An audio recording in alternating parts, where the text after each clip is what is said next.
In a world filled with sharks, bears, and killer bees, one man is brave enough to stay indoors to bring you the latest in gaming, movie, and pop culture news. That man is Tom Awesome, and this is the Outside is Overrated podcast.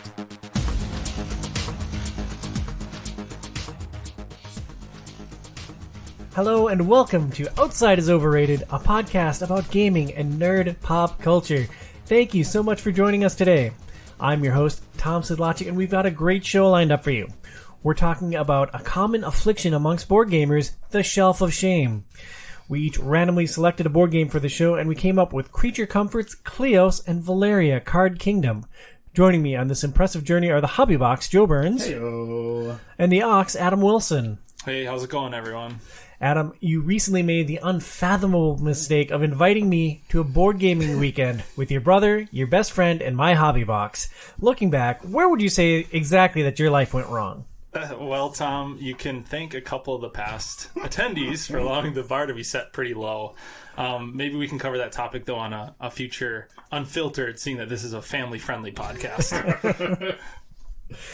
Well, in all seriousness, we played 15 different games at the board game weekend. What was your standout title from that experience? So, for me, there was a ton of great games played. Lots of new games were played that weekend, but for me, I super enjoyed getting Ark Nova finally to the table and playing that. I did really enjoy that experience and definitely want more time with that game as well. We talked about Ark Nova on the New Year, New Games, I believe 2022 podcast in January of 2022. This was the first time you had actually played it? Yes, it's the first time I had the opportunity to play it. I think it helps that the one friend we had already had played it many, many times, so it was a really easy teach that would just save me time and effort for having to read the rule book. Awesome. In Ark Nova, you're building a zoo, essentially, right? It's kind of like a tableau builder, and your actions get more powerful the less you use them or the longer you wait to use them. What kind of a strategy did you employ, and how did you perform? Well, I think we all kind of didn't know what we were doing except for the one person teaching who's played many, many playthroughs. He tried giving us tips, but I think for the most part we just enjoyed kind of exploring the game a little bit, messing with the actions. I'm trying to think back here. I can't even really remember my specific strategy, but I kind of just fell into, I think, getting like predators, which is a card type. So I had bears. I was just getting a bear zoo, I guess. So thanks to... You're talking about like predatory animals, not like... Correct. Invisible, camouflaged, shoots things with lasers. Predator. Well, you don't know if I had those in my zoo or not. I had an open cage. We just don't know if they were there or not. Yep. Burnsy, your standout title from Board Game Weekend. It's Downforce. I love that. No, I'm just kidding. It's like, wow, that is a strong take. Mine... I don't know. I went back and forth a lot on this, but I think my favorite was Ark Nova also. I won that game too, so that was pretty cool. And this was pretty intense competition. Like, this isn't a cupcake board gaming weekend at all. Like, I finished in last probably 75% of the games. I managed to steal a couple of victories, but like, it is intense competition. Yeah, well, and especially when you have like Adam's brother, who's just like a savant at making economies in board games, like just figuring it out and manipulating it to the point where he just has the most victory points most of the time. And so there is that too. But yeah, Ark Nova was a lot of fun. I really enjoyed that game. I enjoyed pretty much everything we played, though. I can't think of anything that I really didn't like, so that's always good too. Yeah, for me it was Planet Unknown. Planet Unknown is a like a space exploration game. You have your Tetris style pieces. Each turn you're going to draw one of those pieces, and then you have a map in front of you, and you get to fill in all of the spaces on this grid of your map with your Tetris pieces, and you get points for completing rows and columns and for performing some other objectives. We played it twice. Once where everyone had symmetrical things where we're all trying to do the same things, and then once that was asymmetrical where we each had our own unique corporation with its own unique like resource board, and our planets were all aligned different, and each one had kind of a different shtick, and I was just absolutely charmed by that game. Planet Unknown was awesome, and it is probably going to be the first thing I ever kickstart, because they're going to do a reprint and expansion. It depends on the price point. Like, I love Planet Unknown, but I'm not going to pay $250 for Planet Unknown. So hopefully it comes in somewhere lower than that. Yeah, it's hard. It's hard to tell these days. Like the finances of board games and how much they're going to cost is varying wildly at this point. But the price point of a few years ago, where it's like the max you would see on a Kickstarter would be like for the base game like $100, and the all-in would be like $300. Is like that's like out the window now. So it's really hard to tell like how much they'll have in that, and then what their cost would be for either the base game or for the all-in with the expansion that they're launching. And I'll say this, I'm much more likely to kickstart something once I've played it. Like, I can say that with 100,000 million billion % certainty, like, right now. Like, if you had explained Planet Unknown to me, I'm like, yeah, that sounds interesting. Am I going to kickstart it? No. But now, having played it, I'm like, oh, this could be the one. Now, the impulse to avoid, though, or to try to avoid, or be careful of, is when you play a game and you like it, and like, so it's like we went to a gaming weekend where there are 15 games played. You don't want to come back for the gaming weekend. I own 2 of those. I need to buy the other 13 right away. That's an impulse that also gets really tricky as well. Yeah, it's tough. And like, I go in with a mindset, like, I love playing games with you guys, and I love playing games with you, Adam, but we don't play games all that often. We have our monthly robot club. Mm-hmm. Occasionally we'll get together outside that. So I'm thinking, what is something that I would potentially play at home with my wife, with Phoenix, that we could both enjoy? And so that was really the lens I was looking at. So like, we played Mosaic at Board Game Weekend, and Mosaic was awesome, and I would love to play Mosaic again. I'm not going to play that with my wife, so that one's out of the equation for me. So I guess I'm focused on family accessible games, or at least partner accessible games. You don't think you could set aside 5 hours on a weekend day to just do a big civilization building game like Mosaic with Phoenix? My children would literally destroy the house. We would live in a pile of rubble from that point on. But while we're speaking of Kickstarter and small budget things, Burns, you've been playing Final Fantasy 16, which just released this week. It released on Thursday. We are recording this on Saturday morning. You have not only played, but streamed 20 plus hours of Final Fantasy 16. Yeah, it's like 20-ish hours. Now, granted, I've taken breaks here and there, and so maybe my actual gameplay is like 18 hours of it, or 19 hours. But, it's been a lot of fun. According to the PlayStation 5, I'm 47% of the way through the story of the game. Interesting.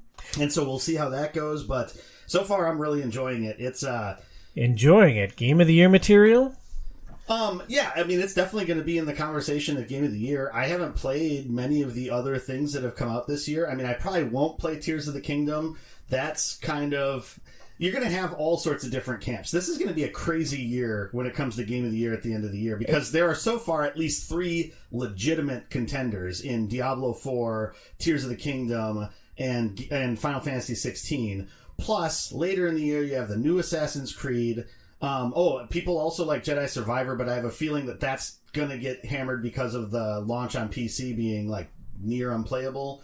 But then you have Spider-Man 2 coming out this fall. Oh my gosh, I can't even think, but there's like 2 other like really big games that people are waiting to play that come out this fall as well. And so it's going to be a crazy competitive year for Game of the Year this year. It feels a lot like 2018, where we had God of War, we had Spider-Man, and we had a third game which wasn't on the same tier. Was that Breath of the Wild was the year before that. Yeah. That was also a big year. It was Breath of the Wild, it was Persona 5, it was Mario. I think there was one other really big game that came out in 2017 also. Do you think in your heart of hearts that anything can unseat Zelda for Game of the Year? Yeah, so it's interesting because when you hear some people talk about Zelda that were huge Breath of the Wild fans, like I've heard some people say, and it's baffling to me because the initial things I heard were just like completely glowing about the game. But I've heard some people categorize it and say that it really should have just been an expansion of Breath of the Wild that doesn't feel like a new game. Now, granted, I don't know what their expectations were coming into that. So I feel like it's not hitting as hard as Breath of the Wild did for people, probably because people already knew what to expect coming into it a little bit. And there was some stuff, there was granted some systems that were very new for it, but it's one of those things where I think people, it didn't like jump up as much as Breath of the Wild did for them. So I can see it getting overshadowed by everything else coming out after it. Well, it's interesting that you bring that up. This is a year when Spider-Man 2 comes out. Yep. I'm on D4 as Game of the Year. D4, Diablo 4 is freaking awesome. The couch co-op is unbelievable. I love the character skill trees and how they set up the progression. Like, they made the action RPG fun again. Like, not that I ever disliked the genre. I've always had an affinity for it, but this is like awesome. And like, when I'm not playing D4, I am thinking about D4. And when Phoenix and I aren't playing D4, we are talking about D4.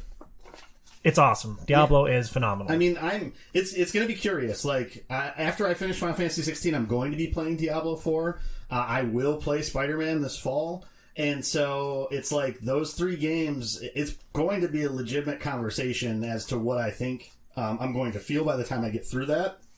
And Game of the Year might be different than my favorite, like, experience of the year to actually, like, you know, go through a game from start to finish, which maybe is more so like story of the year, I guess. So I don't know. It'll be interesting to see how I feel about all of these games once I've played them all. It'll be interesting to see if I'm still on D4 after playing my beloved Spider-Man. Like, 2018 was so good. That's a high bar to try to exceed. So, I mean, I hope it's awesome. I know my favorite character is going to be in it, so here's hoping it is great. Before we jump into our show, we want to thank our sponsor, Premier Health. Check out their website at premierhealthmn.com. That's premierhealthmn, as in Minnesota.com. If you enjoy Outside is Overrated, please support the show at patreon.com/OIO. That's patreon.com/OIO. Your support goes towards the media that we consume for the show, equipment, and other expenses. If you enjoy our glowing personalities, you can follow us all on social. Email the show at overratedpod@gmail.com. That's overratedpod@gmail.com.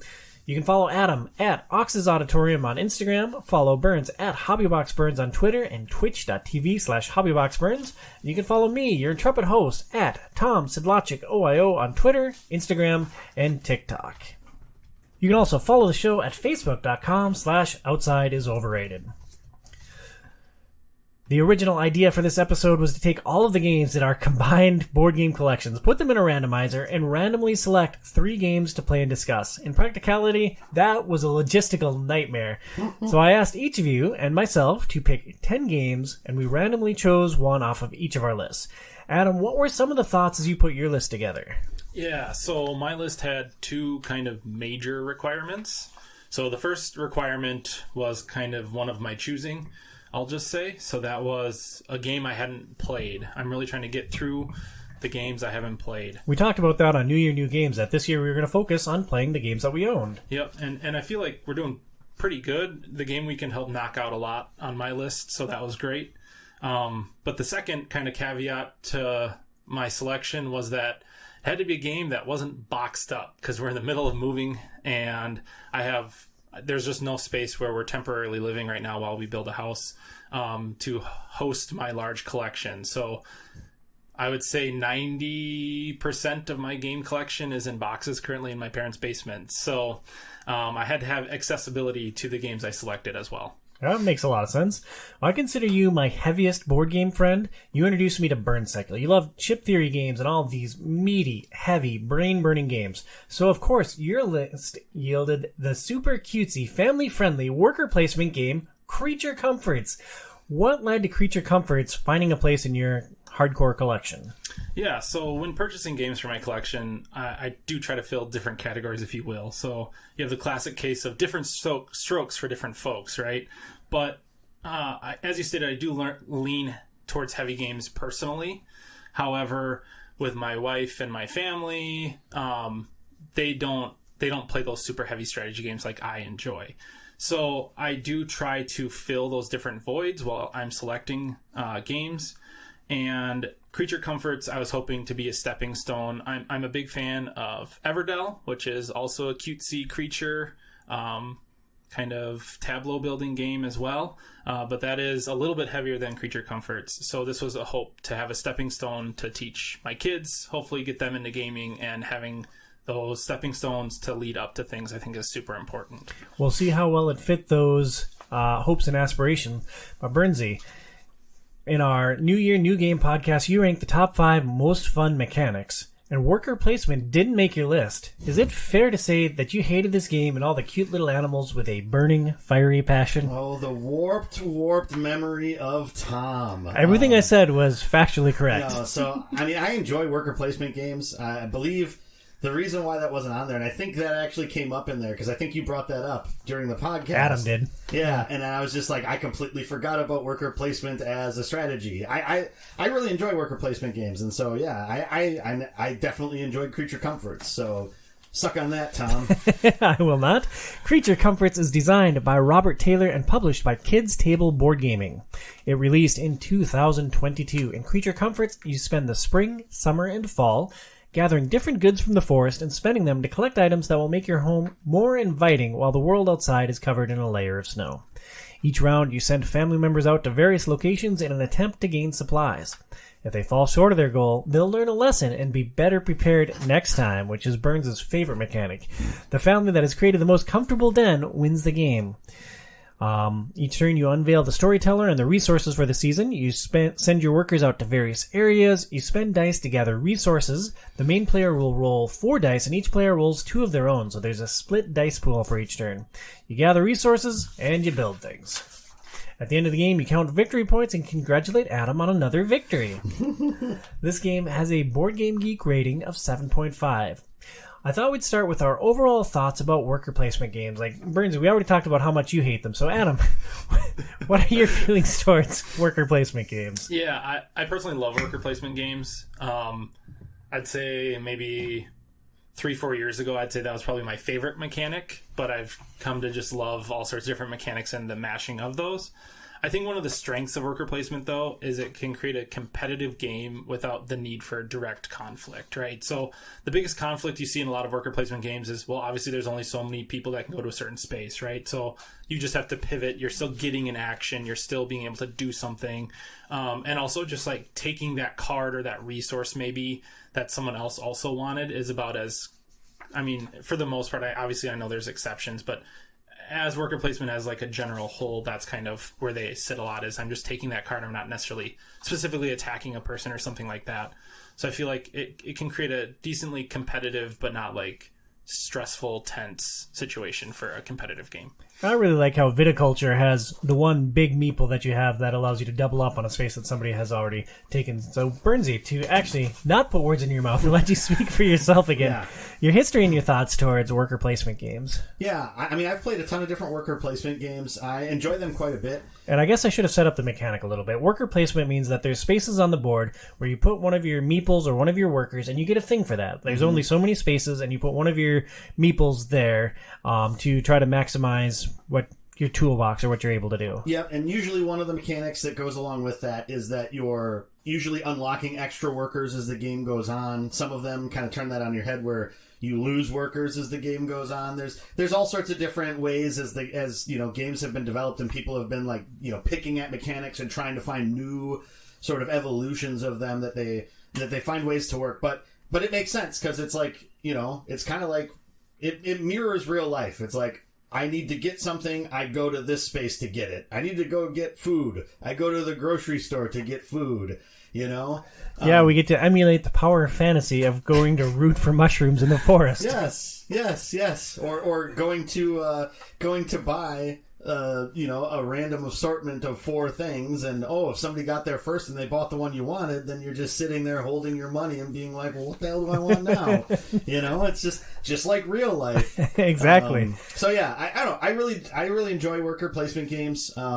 There's lots of games that it at least uses a portion of that mechanism as the base of their game. So I don't play a ton of worker placement games. Like we played Viticulture for the show, and I really enjoyed that. I love Lords of Waterdeep. We played the direct sequel to Lords of Waterdeep at Board Game Weekend. With the X-Men theme. Basically the same game, right, guys? Pretty much. Yeah, of course. It sure is. People this is Tom's favorite pastime is putting words in my mouth or misremembering something I've said and just completely distorting what it is that I actually said. Yeah, and don't forget just generally irritating you. That's So Adam, this was your game. It came off of your list. What was your favorite element of Creature Comforts? Yeah, so obviously like the art's kind of cutesy, so it's like a great family game for that. It's easy to teach. And then it's a really good intro to worker placement because it actually eliminates one of the conflicting things of worker placement where everyone can place on any of the spots. You just can't place 2 of your creatures on one spot. And then turn order gets to be important. Like if there's a improvement that you want to build for your den, like the first player gets to choose the first improvement based on the die they committed to it. So like if you really wanted to build the barrel sauna but somebody beats you to it, well, Good luck. You're just standing there holding your money. Well, and also an interesting aspect of that, too, is if you know you're going later and somebody else is already there, you're kind of banking that, oh, okay, well, if they buy one of these things, the one thing I want will be within, like, the range that I have for the die that I want to commit to it. So there's that aspect of it, too, where it's like, oh, okay, both Tom and Adam are there. I'm going to be going after both of them. So then this thing that's at a 6 right now, I could just use a 4 die probably for that. So there's also that aspect of it too, which adds just another layer of strategy with it. So, Burns, I think one of your favorite elements of this game tied to the components. Yeah, the meeples and the resources are really nice and fun to play with. Like, one thing that I've found, the more that I've played games, like it doesn't. You don't think it should matter, but it does entirely. Like, for some reason, playing Scythe with all of the, little components that look like oil barrels or look like, whatever the other bricks or iron and have heft to them that are like that's awesome. And that adds to the play experience. And so with this game, all of the little meeples of the different animal creatures that you're playing as are really cool. They look like what they're supposed to look like. And then, each of the resources looks like what you're collecting. And I think that's a really neat. It was really neat to put the money into that because you get that out of the play experience. I think you get more out of the play experience than the added cost of having those, fancier looking items instead of just, cardboard circles. Cardboard circles, and then the typical person with 2 legs and 2 arms and a head standing somewhere that's your normal meeple, Yeah, I can really buy that I'm a raccoon family with my human meeple. Yep, exactly. One mechanic that I particularly enjoyed in this game was the lesson learns mechanic. And Burns, I know that you're on the opposite end of the spectrum for me as this, but basically, if you put a worker someplace and you don't end up getting the benefit from that space because you also have to commit die, if you run out of die or your roll doesn't work out just right, you get a little lesson learned token, which is just a little circle with a plus and a minus on it. And then on a future turn, you can spend that to manipulate your die up or down one. And it was a very forgiving mechanic, and it was extremely useful for me. So Burns, why did you hate that utility with a burning fiery passion? Once we get to weaknesses and our overall thoughts of the game, I will go into more detail on this. All right. Well, it's a great system, and you are wrong, my friend. But another one of the interesting mechanics of this game was the split dice pool. Each turn, every player rolls their 2 family dice, which are color-coded just to them, and then the main player will roll 4 dice that everybody uses on their turn. So you have a total of 6 dice that you end up using. Burns, have you played a game with a split dice pool mechanic before? Not that I can think of off the top of my head. And I don't know that there's ever really been a game that's, and maybe there has been a game that's mixed a similar dice rolling type of aspect along with how you place your workers. I can't think of one off the top of my head, but I could be wrong. But I think it's really neat because you roll your 2 dice, and so you know what 2 of your values are. Then you have to take your meeples and put them out to the different places. And the spaces are going to cost either a type of dice or a combination of dice. For example, the space is. You might have a base die +1/+1, which means you need to lay 3 consecutively higher dice, so like a 3, 4, 5, or 4, 5, 6. That's a risk putting a meeple there because you don't exactly know how the communal dice are going to work out. Yeah, so you're deciding where to put your meeples out, and then the final 4 dice are rolled. And so it's a really interesting kind of mechanic, and it adds an element of push your luck, where you're just sort of like, okay, I'm really going to risk it to try to get this thing, and I don't know if the 4 dice that Adam's going to roll are going to allow me to get it, but I kind of need this resource. And sometimes you benefit off of it. I had 3 consecutive turns where I got burned because I needed books, and the places I went to books, I didn't get the dice that I needed for it, but, them's the breaks. Should have learned your lessons, Burns. Hey, I got lessons learned, but yeah. Strengths and weaknesses of the game. Adam, we'll start with you again. This is your game. How do you feel this is as an intro to worker placement? Like I said, that's kind of why I got it, is just looking at the game on Kickstarter, I felt like it was going to be a really good stepping stone. I think in execution, did it meet that expectation? I think so. So, like I said previously, there's kind of 2 big elements of worker placement that kind of can make a game competitive, right? It really eliminates one of those. So it's that, here, why don't we play this game? You can go to your space every time for sure, right?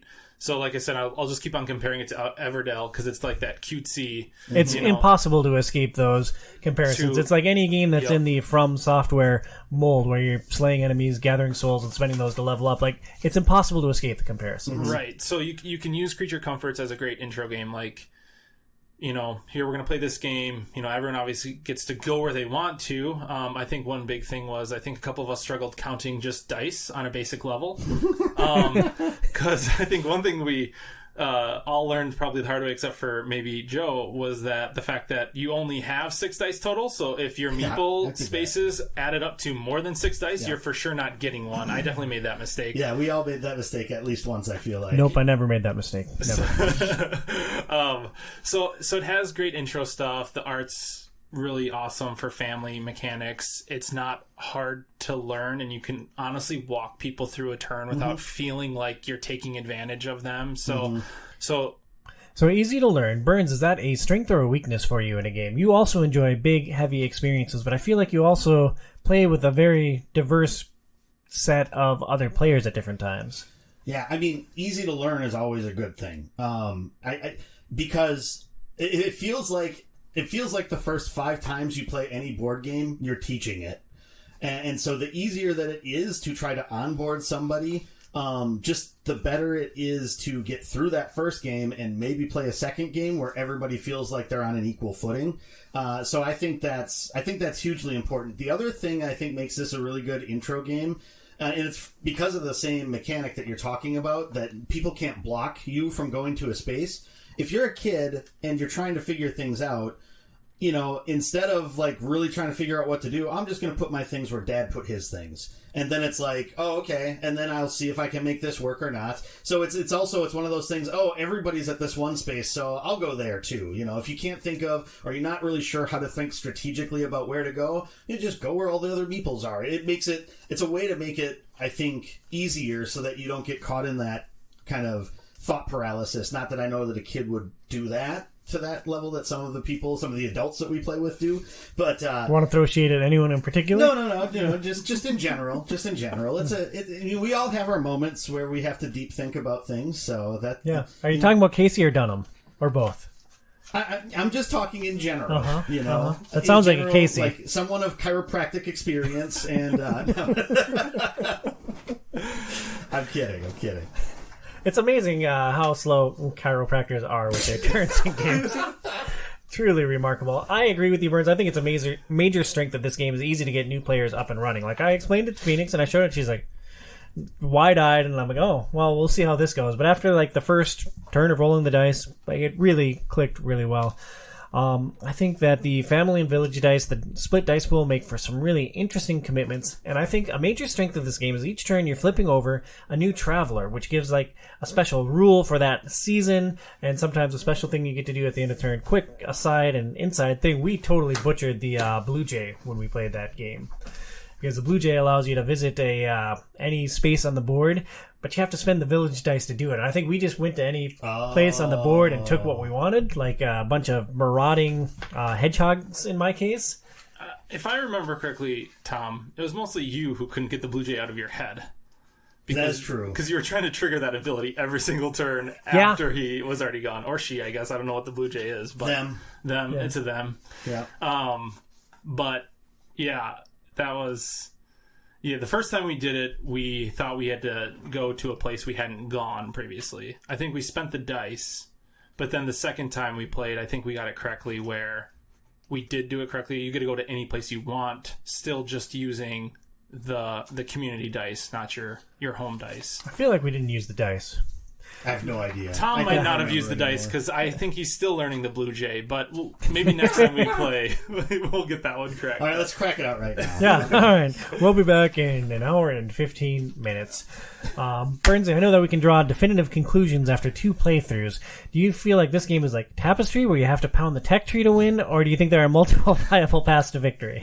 I mean, I still think that there's multiple paths to victory in Tapestry, too. And disagree vehemently. You've experienced that, but you just won't admit it. But anyway, it seems like after playing it a couple of times that there are multiple ways that you can get to victory. Now, there's certain cards maybe that help you stock things up. So I think like the pantry is kind of powerful that way. as long as you can collect the resources that you need to really like stock it up.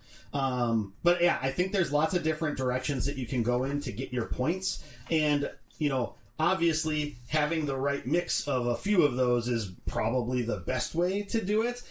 There's also there's also cards that you can get that if somebody else is going hard in one direction, you can benefit off of that. So, like, there'll be buildings that you can build that'll give you victory points for every type of card someone's collecting. So like, I leaned into food in both of our playthroughs. There was a specific improvement that gave a victory point for each food card every other player has. Yeah. And there's something similar. I think the sauna gives you a victory point for every cold weather item that another player has. And I had one for every lighting item that everybody had. And so I think that's a really cool way to go about it as well.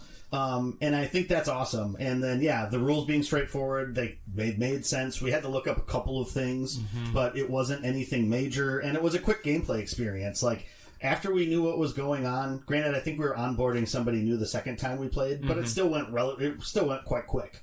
And so yeah, it's really good to be like kind of that palate cleanser type of thing. Sure, it's cutesy and it might not work in some groups, but I don't know. Yeah, I think it's a really good game that way. Well, you said palate cleanser, and now the Earth is lava, Burns. The Earth is lava. You have to choose one.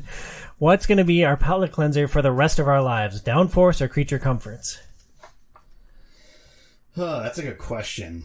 They're two very different games. I feel like if you're playing with like a mix of people, Creature Comforts would probably be better.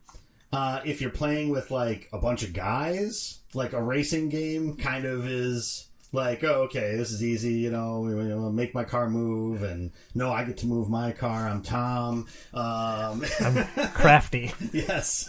So, I don't know. You can have both. There's the answer. Have both and pick it. Nope. Pick whatever you feel like. The Earth is lava. One has to be pushed into the lava. I choose the lava then, damn it. I don't want to live with your ultimatums anymore, Tom. Oh God, Burns just quit the podcast. We've talked about you were the chosen one. I had the high ground. Adam, we've talked a lot about the strengths of your game, Creature Comforts. Yep. Is there anywhere where this game struggled for you? Yeah. So, as I do tend to lean towards like the heavy, complicated brain burners, the thing that I guess a weakness for me and what then I would see within this game is I feel like the replayability for me would be low. I feel like after a while of playing 10 games, I've seen all the strategies, I've seen the combos you can do. It might get redundant for me. So I guess my biggest hope would be, hey, maybe we can quickly like transition this to Everdell, because I know Everdell has a ton of replayability. But that's really the biggest weakness I saw in it. So you're going to make a list of everyone that you care about in your life, get them all through Creature Comforts once, and then cull this game from your collection? It definitely could happen. There's definitely some foreshadowing to culling, I guess, coming up here. But I'm glad that Burns and I were on that list. Thank you. Yeah, so it's definitely there's not a lot of games that I would say are safe in my collection. I do try to keep it modest, but we'll talk about that more in a little bit.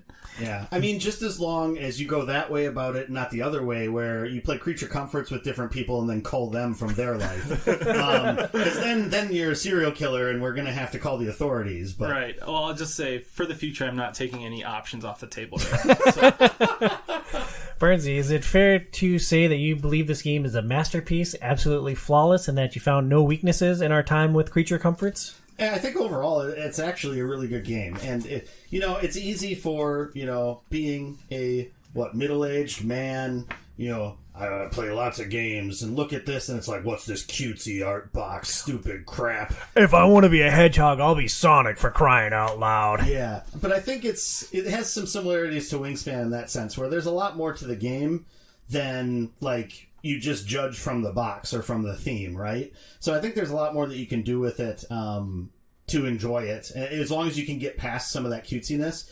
I think one of the things, like mechanically in the game, that is tricky, and it's not unique to this game, but sometimes if you're looking for certain types of cards, it can be a slog to try to, if they're not coming up face up so you can grab them, just like draw through cards, get crap in your hand and get rid of them. Like that can be a little bit tedious for being one of the main aspects that you need to be able to get victory points. Especially in like your first playthroughs, like you draw bread and it's like, oh, +2 if you have soup. It's like, okay. How the frick do I get soup? Do I need a soup kitchen improvement? Are there soup cards in here? Like the tea kettle matching with the rocking chair? And like, there's some interesting synergies, but there's just no way to know going in, like, how likely you are to find the other part of that combo. Well, and it's even harder to try to find the other part of the combo when you mishear somebody. So it's like, I have stew. If I can find a bed, then I'm going to have extra points. And so it's like, I hope I find that bed before Tom and I can block him from getting it. But yeah, there's no bed in the game. So that didn't work for me. But and that's why you drink rye while you're playing Creature Comforts. I mean, I don't because I hate whiskey. But one of the other, this is a very specific thing, but I was playing as the raccoons, and their color and shape, once we were playing with somebody playing with squirrels, were very similar to each other. And so I had to do like a triple take sometimes to make sure I was, putting my dice like by the right thing and not like something someone else went on. And so that was one thing that was a little bit off. And Adam, they fixed that, right? Yeah. Right. Well, they claimed that the color was off and that was the printer's fault, and they got new meeples, and honestly you can barely tell the difference between the two. I personally, had I been the designer, made a much deeper red versus the purple, and that was the two colors that were conflicting. It was more of like a maroon versus a darker and red. just the fact that they had a very similar shape also, it would have been helpful if one would have had a little bit different shape to it somehow. And you're neglecting to mention that the replacements they sent you in the new color were all like busted and chipped. Like they clearly took the rejects from like the original production line and just painted them a different color. Yeah, so I think that's just the case for me. From what I saw on social media, other people had better experiences with it. But for me, like, it wasn't even worth like my time. Like, I am an advocate for reaching out to the company, making sure it's done right in certain cases. But I also do try to keep in mind some publishers aren't giants like CMON or someone like that. So in this case, the color difference wasn't huge to me. So to reach out and make them send me another replacement because I had some chipped meeples for a color that to me was still not distinguishable that great. It just wasn't worth the time and effort, or time and effort on their part as well. Right. I heard great things about them replacing issues, so I'm not going to like talk down about the company with, like, in terms of that. But yeah, I just would have picked different colors, I think, for the player meeples. There's nothing restricting it on why they had to choose those two similar colors. Anytime I think of squirrels, I think purple, and raccoons, I think of maroon. Or that might be flip-flopped. But yes, that's the color those creatures are. Correct. So it has to be that way. Just like real life. I struggled to find many weaknesses with this game. I thought it was pretty solid.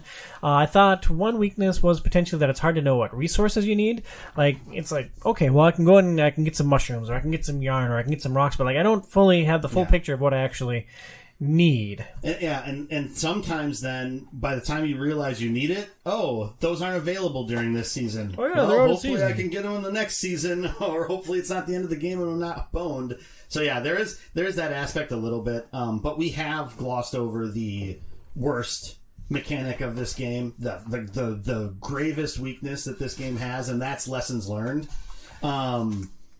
They make the game baby mode. Like, this should be the Dark Souls of wildlife creatures, where you're fighting over resources, and if you don't have the dice to do something, well, too bad, Mr. Hedgehog. You go back home, you get jack squat, and you just deal with it. Real men don't learn lessons, so having a lessons learned mechanic in this game is garbage. And if you can't tell, I'm being facetious. No. But I did play the game both times. I think I used lessons learned once. Otherwise, I tried not to gather them, and if I gathered them, I would not spend them because... Well, of course you try not to gather them. It means things don't go wrong. Otherwise, you don't learn a lesson. I think you're silly for not using them, my friend. I know. It was just a fun hill to die on. One pro tip that I have, stash books. If you ever play Creature Comforts and you have an opportunity to get books, get those books. You're going to need them. You may not know how, but you're going to find a way to use those to get extra victory points. Grab those books. Yeah, you got to put them on your bookshelves.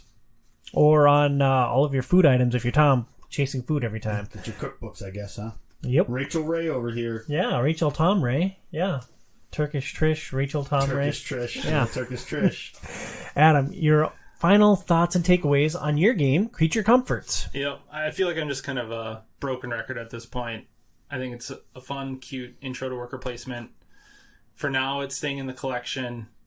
It's a great stepping stone, hopefully, to get my kiddo on board to like games and get her into more, and eventually work up to anachrony where when you do screw up, you lose your power or you lose your resources or you just plain die when the planet blows up. It's a so real game. We'll work up to the real games, as Joe calls them. But, Ain't no lessons learned in anachrony. yeah, lessons learned as you die in that one. So, for that, on that point too, I guess it's something that I hope I can use as an intro game, but I just hope it doesn't want to be played 1,000 times, because then I think I might get a little burnt out on it. But yeah, it's a very enjoyable game, and I feel like it would be good to have on hand when you're looking for a more lighthearted gaming session, or if you just spent 3 hours pummeling each other. Okay, let's play this thing and just sort of relax a little bit and kind of chill back down some. So I think it's good that way. What if you spent the last 27 hours pummeling each other? That too? Yeah. All right, checks out. I think this is a great onboarding game for other couples who don't play a lot of games. Like, I use that lens a lot for board games too. But Phoenix and I will often have another couple over, and it's like, well, we want to introduce them to board games, and maybe they're not ready for Wingspan. I think this would be a great fit for that space. I also think it's a great option for games where you're playing with your partner and you don't want to kill each other. Creature Comforts, fun stuff. Let's move on to some serious stuff, guys. Burnsy, Adam, I was out in the forest rooting around for mushrooms and harvesting wheat recently. I had my wheelbarrow and lessons learned from earlier turns, so I had a premium haul to bring back to my burrow. But I worked so hard, I wrecked my back. Have you built any comforts that can help?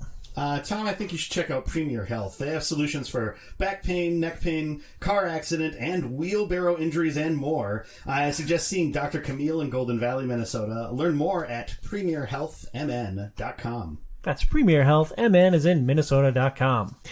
Next, we poke around on Burnsy's Shelf of Shame and come up with Kleos, where Greek gods compete in a game of tactical card play, area control, and combat. Burnsy, what were some of the other games that you had on your list?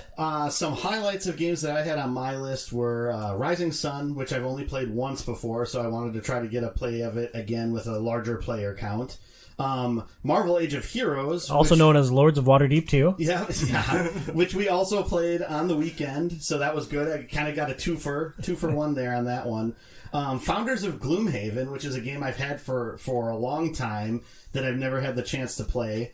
And then one of the other ones was Pathfinder, the adventure card game, something I got from a former coworker when I lived in Dallas, 8 years ago now. And just never even... I don't even know if I've opened the box yet, so... I've played a couple games of it. Our friend Pat, when he moved from Florida, he sent me all of his Pathfinder stuff. I'm like, awesome, this game is great, and I haven't touched it. So that was the game off your list that I was pulling for, because I would really love an excuse to play a Pathfinder adventure game again.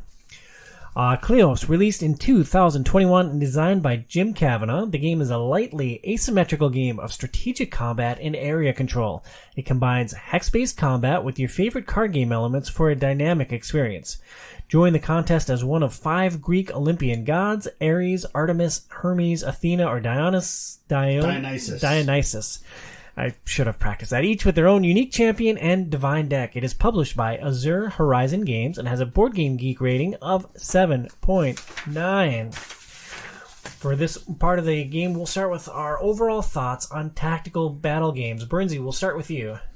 Area control games, I think, are fun, but it seems like what makes a good area control game great is less that specific aspect and more like the other mechanisms that are surrounding the combat aspect. So, sure, you're fighting over different tiles and fighting over different resources as a group, but it's like, what are the other things that you're doing to bolster that? So, like Scythe, that at its heart is an area control game. You're fighting over spots on the map, trying to get resources off of the map, sometimes fighting each other off of different spaces or blocking people from those spaces. But you have all these other mechanisms that makes that a much more rich and interesting experience. It's not just what you're doing on the map. And so that's kind of my feel about like these, area control games, or like they have like that combat element in there, that I think makes things more interesting. I'd definitely agree with that. It's a good way to think about it. I think kind of that tactical area control games are great because they allow for a lot of opportunity for those strategic decisions, and I think those decisions also come from kind of off of your point, Joe, on the fact that the more things they kind of encompass that area control tactical experience with, kind of the more options and design space they've allowed for you as whatever you are fighting over, whatever you're fighting for. But yeah, I do really enjoy them as well. Yeah, I'll just add that it's fun to chuck dice and kill your friends. Burnsy. Or chuck dice and be disappointed. We both work continually in this game. Yes. Burnsy, this was your game off your shelf of shame. What were your favorite elements of Kleos?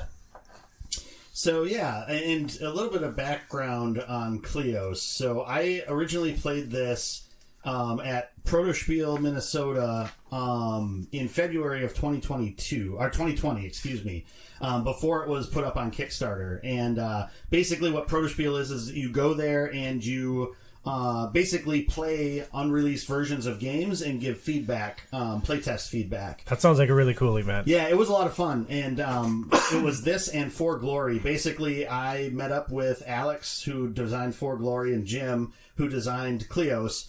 And I played each of their games, and we talked about them and stuff like that and gave feedback. Both of their games were pretty close to ready.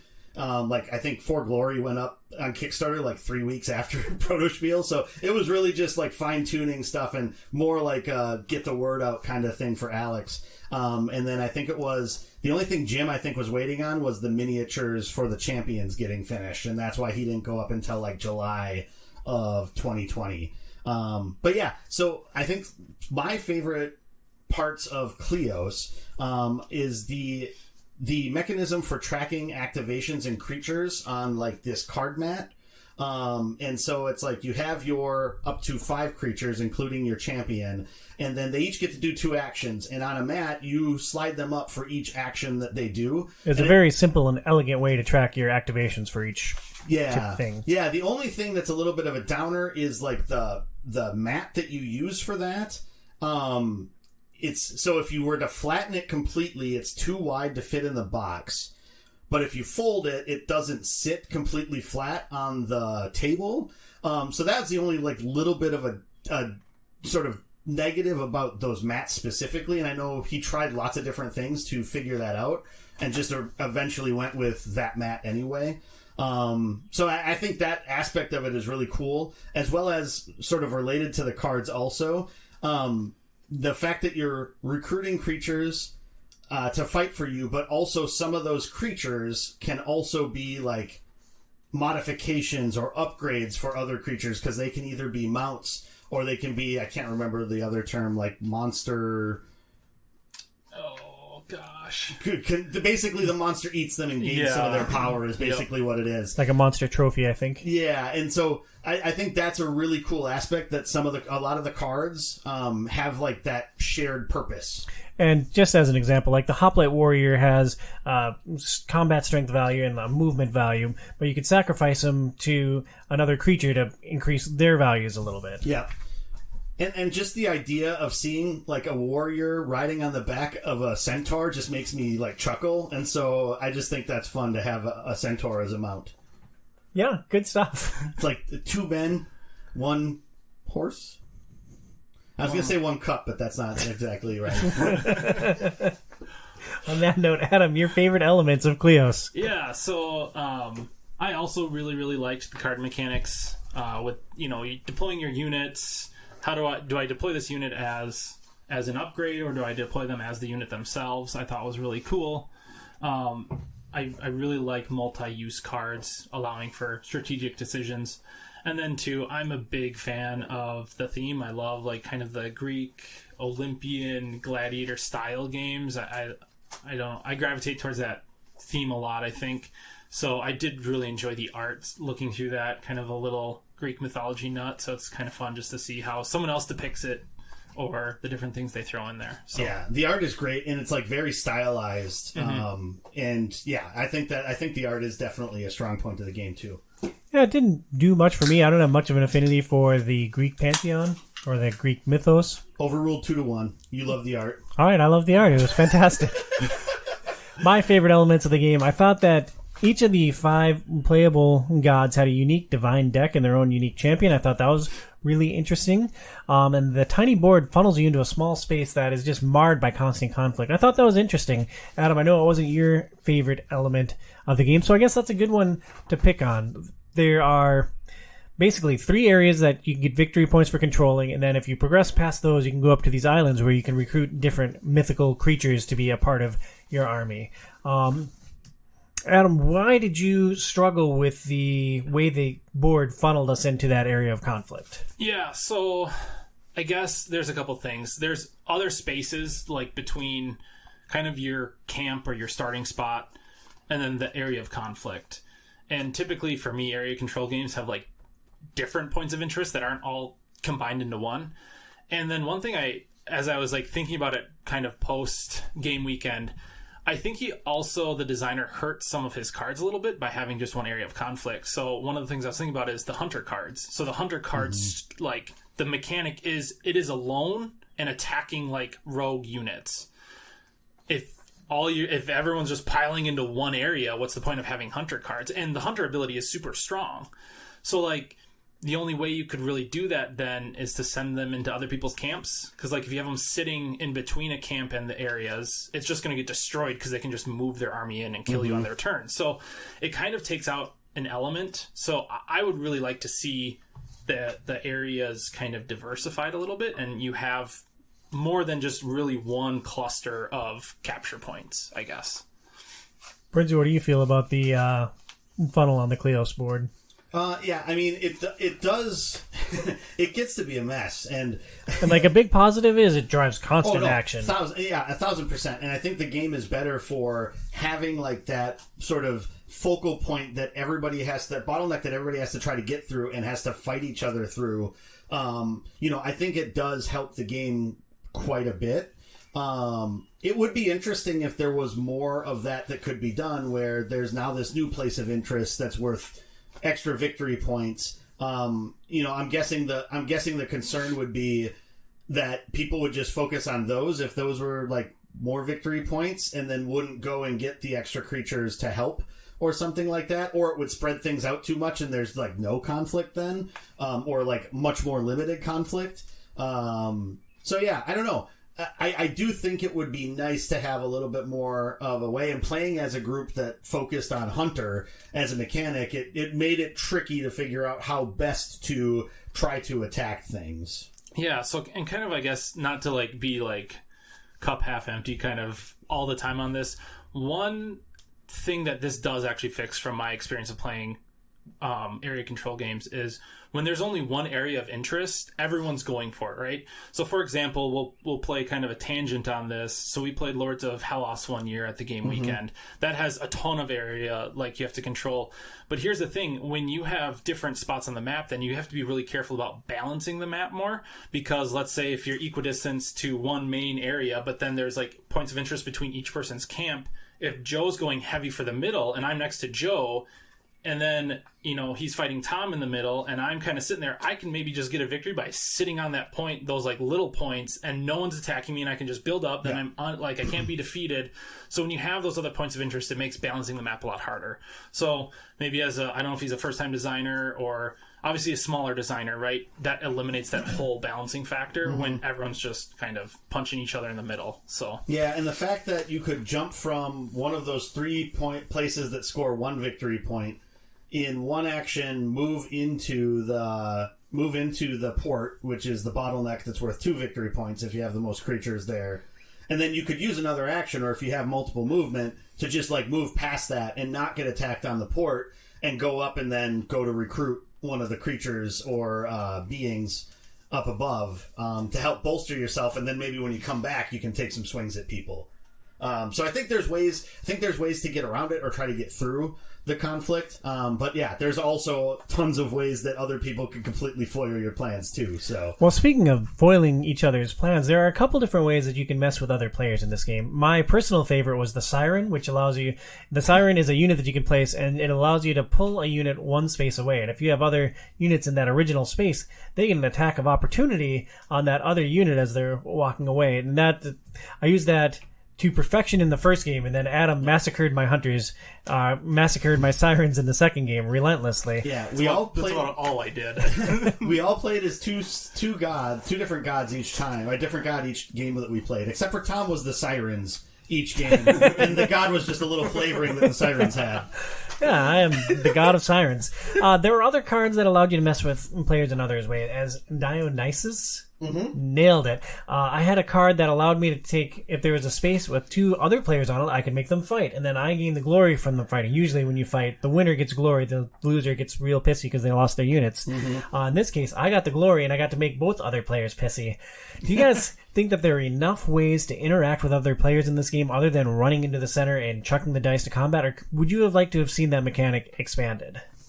I think each god has different ways that they can do it. Yours is a bit, or Dionysus is a bit more direct. I know that Hermes had the ability to kind of snipe things at times. And so, yeah, I think each one has some of those options to be able to do that. It just depends upon whether you're able to pull them off or not, I think is part of it. And I think if you're Ares, yeah, I mean, your goal is to just run in and kill things, which, you know, kind of fits the God of War, I guess, too. So, another mechanic in this game is a catch-up mechanic. If a player falls too far behind the leader, I think if you're 8 glory or more behind the leader, you get to draw a Zeus card, which gives you like a powerful one-time upgrade to try to catch you up. Adam, did you think that the catch-up mechanic, the Zeus cards, was a strength or a weakness of this game? I have it as both, actually. So having a catch-up mechanic in a area control game, I think, is huge. Mm-hmm. So I commend the effort, and I think it worked decently well. I feel like I was in this probably weird realm, and maybe it's an outlier that it happened like twice in both games we played. For me, I never got to use the catch-up mechanic because I was always just too good at games. One short of being at that catch-up mechanic, actually, on both games. And so, like, there's also kind of, well, you know, you're just also talking about how to, like, interact with people, as you can kind of mess with people by, like, choosing not to score a victory point and not allowing them to get the catch-up mechanic and staying just far enough ahead but not too far ahead where they're getting it. So there was definitely like one purposeful time that happened to me, and then the other time I think it was just happenstance. I think it's good. I think it could use slight tweaking to maybe utilize it better for people that are behind in different ways as well. I don't want to go into a whole nother mechanic, but there's times where I had so we have 10 turns total across the two games, basically. Of those 10, I had 3 turns. I literally couldn't do anything with no units pretty much on the board outside of my hero and maybe one other. So that was just hurting me in general. And that could happen because play proceeds in turn order, and it goes clockwise, and the first player token moves every time. So if you're, say, the 5th player, the last player to activate, you could conceivably have all your units wiped off the board before you get to go, which sounds like a super fun way to play games. Right. So yeah, like, there's a lot I liked, but there was also like a lot I felt like could have been worked on, or, you know, I don't know. I don't want to hate on the game, but there was definitely some negative experience with it a little bit. To the catch-up mechanic, so then we had Mark playing with us, where it seemed like his strategy was the catch-up mechanic. He would jump out and try to get points early, or even maybe not even do that. But then he was like behind by so much for like 3 turns in a row that he just collected Zeus cards, and then he seemed to like shoot back up. He didn't win either of the games, but he was like in the running both of times, them. Yep. So it was interesting to see that happen. I only got 1 Zeus card, and it was like the final turn of the final game. So it didn't really impact things for me as much. But I will say, if you get shafted at the wrong time, like, it can be very difficult to recover from that. For sure. Because I know I had that happen to me in our second game too, where it's like I get my champion all set up to do something, and then someone comes in and kills them. Or I go in and attack, flub my rolls, and then get killed. Then get it built back up, and then have circumstances happen that just like really ruined everything for me. And so it's like I didn't really do much the last like couple turns of the game because I was trying to recover, and then I was trying to set stuff up, and then right before it was my activation, I got destroyed. So it was definitely me that destroyed your turn in effort from Tom destroying mine. So it's like a domino effect. So we can blame Tom ultimately for this issue. It was you indirectly ruining my turn. Yeah, Nick very directly. Yes, well, destroying all of my creatures on one space, and it's just like it was tough with that. And I guess kind of like just to comment on that. So the second game we played, basically turn 4 of 5, I couldn't do anything, and then turn 5, I drew nothing to deploy. So I'm literally sitting there with this same exact stuff, and all I could do in my turn, in effort to just have any effect on the game, was to move other people's units around, and I moved a unit into Joe's stuff that just slaughtered. I underestimated, I guess, Nick's potential to slaughter all of Joe's army with one unit, which was kind of ridiculous. Yep.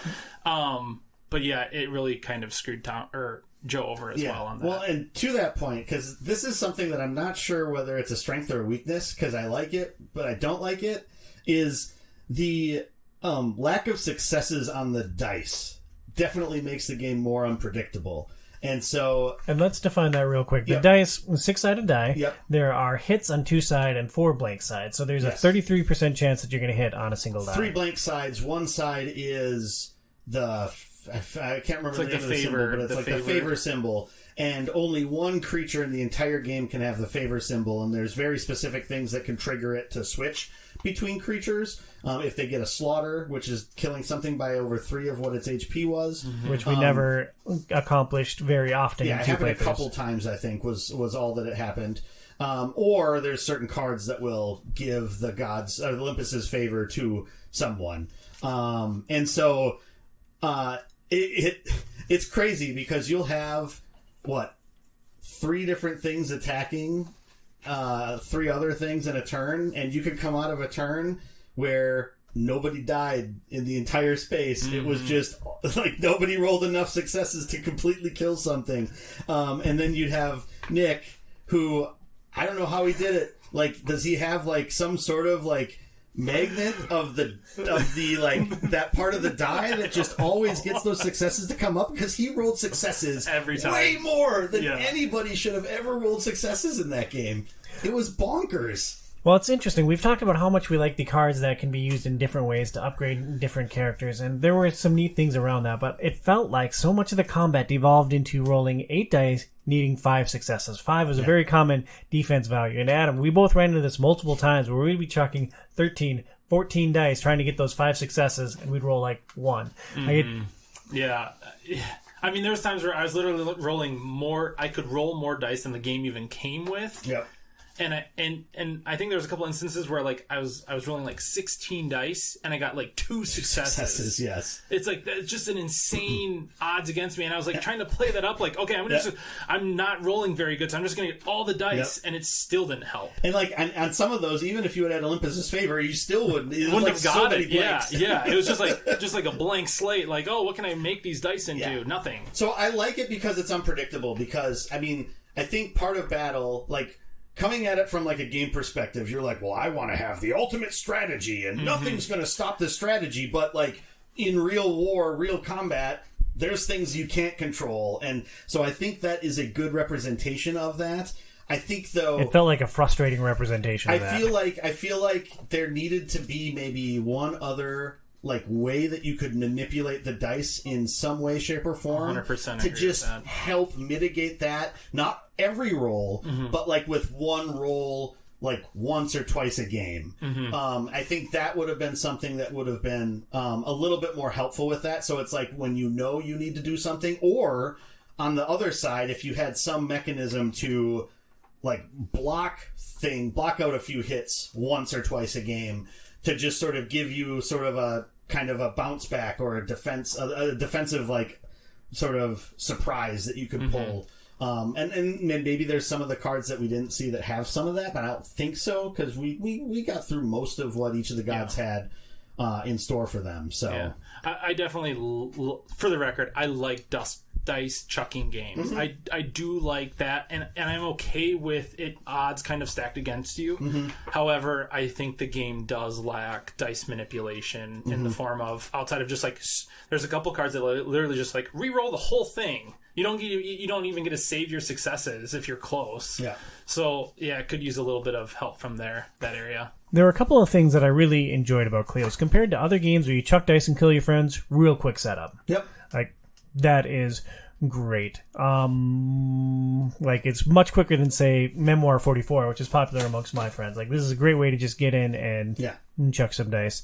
One thing I viewed as a negative was the need to churn cards, and we didn't really pick up on this, especially early in our first game. But like, you draw up to 3 Fates cards, and you have 1 card from your Divine deck, and like, you have to burn those cards as efficiently as possible. Like, holding things back will really just hold you back. Like, you need to throw everything into combat and go charging directly at Ares and hope that the die favor you. Well, right, because and you're going to have things die. Like, that's like, you need to get used to like that aspect of it. Is that if you have sirens, Adam's just going to hunt them mercilessly, relentlessly. Well, that's because they were so powerful the first game. Like that like did a lot for you in that first game, and then the second game, people strategized around that a little bit. I also really like, and I touched base on this a little bit in our previous portion of this, but the multiple uses for many of the shared cards that are in the Fates deck. So the Fates deck is what everybody draws from. Like, having them have multiple uses on a bunch of them, like, really helped to give you like different ways you could use it. I'm going to use this as a mount on top of this other creature, or I'm going to use this as a sacrifice to give these bonuses to this creature. And it was easy to sort of forget that you could do that with some of them. But that is definitely something that will help just sort of bolster the units, since the majority of the cards you're drawing are from that sort of shared set of creatures or characters that you all have access to. I also really liked, and I don't think I added it in here. I like the fact that there's like the negotiation aspect of going up, getting these like really sort of big creatures or epic characters like Prometheus that do like make a big difference in what you can do with the game. And having some of your creatures aren't going to be really good at combat, but they're going to be good at negotiating with these people to get them on your side. I think that's also a really neat aspect of this, instead of it just being based completely around combat for everything that you're doing in the game. So I really do like that as well. I think the asymmetric design of the gods is neat, and each one feels different and unique, and it feels like that's what like this god's representation would be if they were actually like fighting over like an area.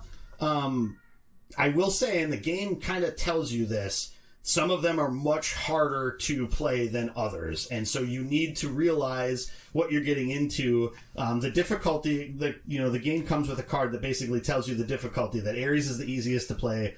I believe Dionysus is the hardest to play. Yep. And they're all sort of ranked on a 1, 2, 3, 4, 5 complexity. And so some of those that are trickier to play, like, it can be finicky as to whether you're actually going to be able to make the most use of what their powers are. But if you can, like, you could actually do some really like good things and really benefit off of it. It is just trickier, and especially as all of us coming into it as newer players, it kind of made it hard if you were playing one of those higher difficulty ones to really figure out exactly how to make that work in a 5-turn game. I played as Dionysus the second game, who is the most complex character, is rated as the most complex character. Nobody played as Dionysus in the first game, so we didn't even have like any examples to work off of. I thought it was awesome, but like I totally borked that character from the start. So like having a second playthrough as Dionysus would be a major benefit for me. Yeah, and I played as Hermes in the second. No, you were Artemis the second game, and like. I wish I could have played as her again, because I feel like the first couple rounds of that game I played like I did the one before, where it's just like, I'm going to pile all my creatures on one space. And then it's like I realized, like all my creatures are hunters, so they don't get their special abilities. All right, we got to rethink this moving forward. So let my things die. let's put them back out, and let's see what we can do. It's like Edge of Tomorrow. Let's reset. Yes, pretty much. Other strengths and weaknesses from Burnsy's game, Kleos. Yeah, I mean, I guess a lot of the strengths were covered that I said. The tableau is great, art's great. Well, Adam, you felt like you were eliminated as a player in this game, and the game goes a set number of rounds. Like, if you're eliminated, you can't just go have a sandwich. Like, it's going to come back to your turn. Yeah, so I was essentially eliminated on the first game. For the last turn, I couldn't do anything. Yeah. The second game, I was eliminated essentially after round 3. Yeah. So my fourth and fifth turn literally was just sitting here waiting. And ruining the experience for Burns. Well, yeah, I ruined the experience. Well, I ruined his gameplay of the last turn for Burns, and then I guess, if you can't beat anyone, have someone join you is the concept I did there. Unintentionally, but it did happen. I was just literally trying to throw a Hail Mary, and I don't know, I guess I hit the cheerleader on the side or something like that. Yeah.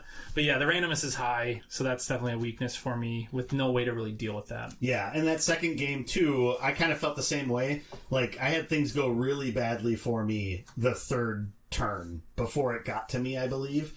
And so it's like, okay, so fourth turn's all going to be about trying to build something up. And then it's like, I drew some cards on the fifth turn, and okay, I can go in and try to be a spoiler against someone.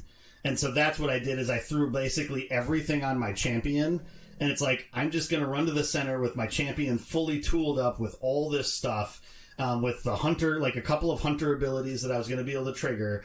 And it's like, I could probably attack twice with an extra card that I had to get an extra activation, and just try to like screw things up for the people that are in the lead and just be a factor in the end of the game. But yeah, then I got destroyed, and it's like, oh, okay, my last turn's nothing. Yeah, it almost would have probably felt better had I been just eliminated. I could have gone did something else. But at the same time, like, how do you have a game where you're eliminated at round 3 of 5 too? Yeah. I don't know. That's just like, that's kind of an old school design mechanic in my eyes. You don't see games where people are eliminated anymore. Yeah. Which, I mean, I guess if you go in knowing that that's a possibility, you can kind of try to protect yourself from that, or you can, just take the risks and know that, it's a long, hard fall if you don't succeed. And so I think knowing that going in, moving forward, will help me as a player just prepare myself for that. So it's like, that happened. That's the end of it. It can also help me prepare other people when we're talking about the game and how it works, and that it's just like, you can push your luck, and if you lose, you're gonna lose, right? One other thing that I think is really tricky in this game is that I feel like because you draw so few cards in the game, card luck can be a very, very pressing thing. If you don't get your right god cards at the right time, or like a certain one clumps into the bottom of the deck and you never draw it, like that can be like extremely harmful to your ability to actually do things for that game. Usually with the Fates deck, you can mix and match things together to cobble together like some forces to at least do something.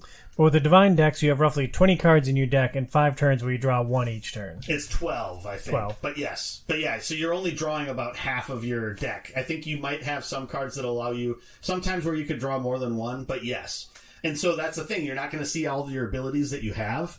And that can be really hampering, I think, for certain gods compared to others. Well, Burns, your final thoughts and takeaways on Kleos? So I would say Kleos is a great game when you just want to play Rock'em Sock'em robots with mythical creatures and figures. As long as you go in knowing that what you've built can crumble to dust like instantly, I think, and that you can't do anything about it sometimes because of the player order or whatever. I think you should still have a great time as long as you know that what you have could be gone in an instant, and there's sometimes nothing that you can do about it. And don't grow too attached to your sirens. Exactly. Yeah. This is a total Pat game. Adam, your final thoughts and takeaways on Kleos? Yeah, I I had not the greatest experience, I would say, but And to poke at that for 1 second, we did play this as like the last game on the second or third day of board game weekend. Do you think that maybe board game fatigue played a little bit of a role in this, or do you think this is solely based on some of the challenges you found with Kleos? yeah, for me, it wasn't fatigue, I guess. I would love to see an expansion come out that tweaks some of these things, like ways to fix the randomness a little bit. Maybe the catch-up mechanic has a different way that you can trigger it as well. And maybe a couple points of interest extra, I guess, that would be added. I would definitely give it a shot again. But as it's currently constituted, Burns shows up at your front door with Kleos in arms. Like, you going to open that door, or are you just going to leave him out in the cold? Well, the good thing is I'll let him in because I have 100 other games that we can play. Yeah, I don't know. I would give it another shot again. I think, like Joe said, you got to go in knowing, like, if something bad happens or the dice decide they hate you that day, it's not going to go well, and you have to play very conservative. And maybe that's part of it too. Yeah. Like, some of these games, like, it's very interesting where, like, you almost need to play it a bunch of times to, like, oh, that's truly how that mechanic is actually meant to be played. I've played some games where it's like I've had to play a game 6 times to, like, have something click. Yeah. And it could definitely be one of those where it's like maybe we were just playing Monkey Pile way too fast, and more people send in there's ways that you can spread auras a space away, and maybe there wasn't enough of that, and we were just like, oh, well, this seems like we all just run at each other with our spears out, and maybe there's other ways to mitigate that more, and it's definitely like, it's not a sprint, that's for sure. And I think that's the biggest takeaway for me is it's not a sprint, it's a marathon. Yeah. So maybe play 5 points down so you can get some of those catch-up mechanics. True. Do you think that this would be in the neighborhood of some of your least favorite games? Not calling it a bad game, but just driving with your personal taste. Do you think this would be in that neighborhood, or is it somewhere above that? I would say it's a little above that. Like I said, the theme pulls me a lot, and the art I do like. And as we already stated, 2-1, art is good. So, but yeah, I wouldn't say it's in the pit of games. There's some pretty low games down there that I really have a distaste for, and I wouldn't say it's not that low. Yeah. Well, good. I'm glad we didn't make you do something you hated for this podcast. This is a total Pat game. Pat would freaking love it. I think it's probably best served as like the only game you play on a short board game night. Like, if we're going to get together for a couple hours and only play one thing, I think maybe this is it. Like, we played this in the middle of some truly remarkable games, and I think that maybe drug the experience down for me a little bit. Another note that I have, just not a great option with a partner unless you like sparring with each other. Like, this is not a game I would ever play with Phoenix because she does not like chucking dice and killing each other, and that's okay. We don't have to play those games together. But like, as far as sharing with a partner or someone else in your life, maybe not the best option. Yeah, I think you really have to go in. Not going in like you do with maybe worker placement games or engine builders or things like that, where you're like, I can make all of these choices, and that's going to do this for me. You just have to realize you don't have control over a lot of aspects of this game. So and just grip it and rip it. Yeah, go along for the ride. You know, maybe the ride takes you to victory. Maybe the ride, takes you to the poorhouse. But you just got to be along for the ride and be okay with wherever it takes you and try to enjoy it. It's like Mad Max Fury Road. Like, a lot of it doesn't make any freaking sense at all. But, you just crank up the music and see where you end up. Oh, man. We're going to move on to Tom Awesome's Top 5. It's time now for...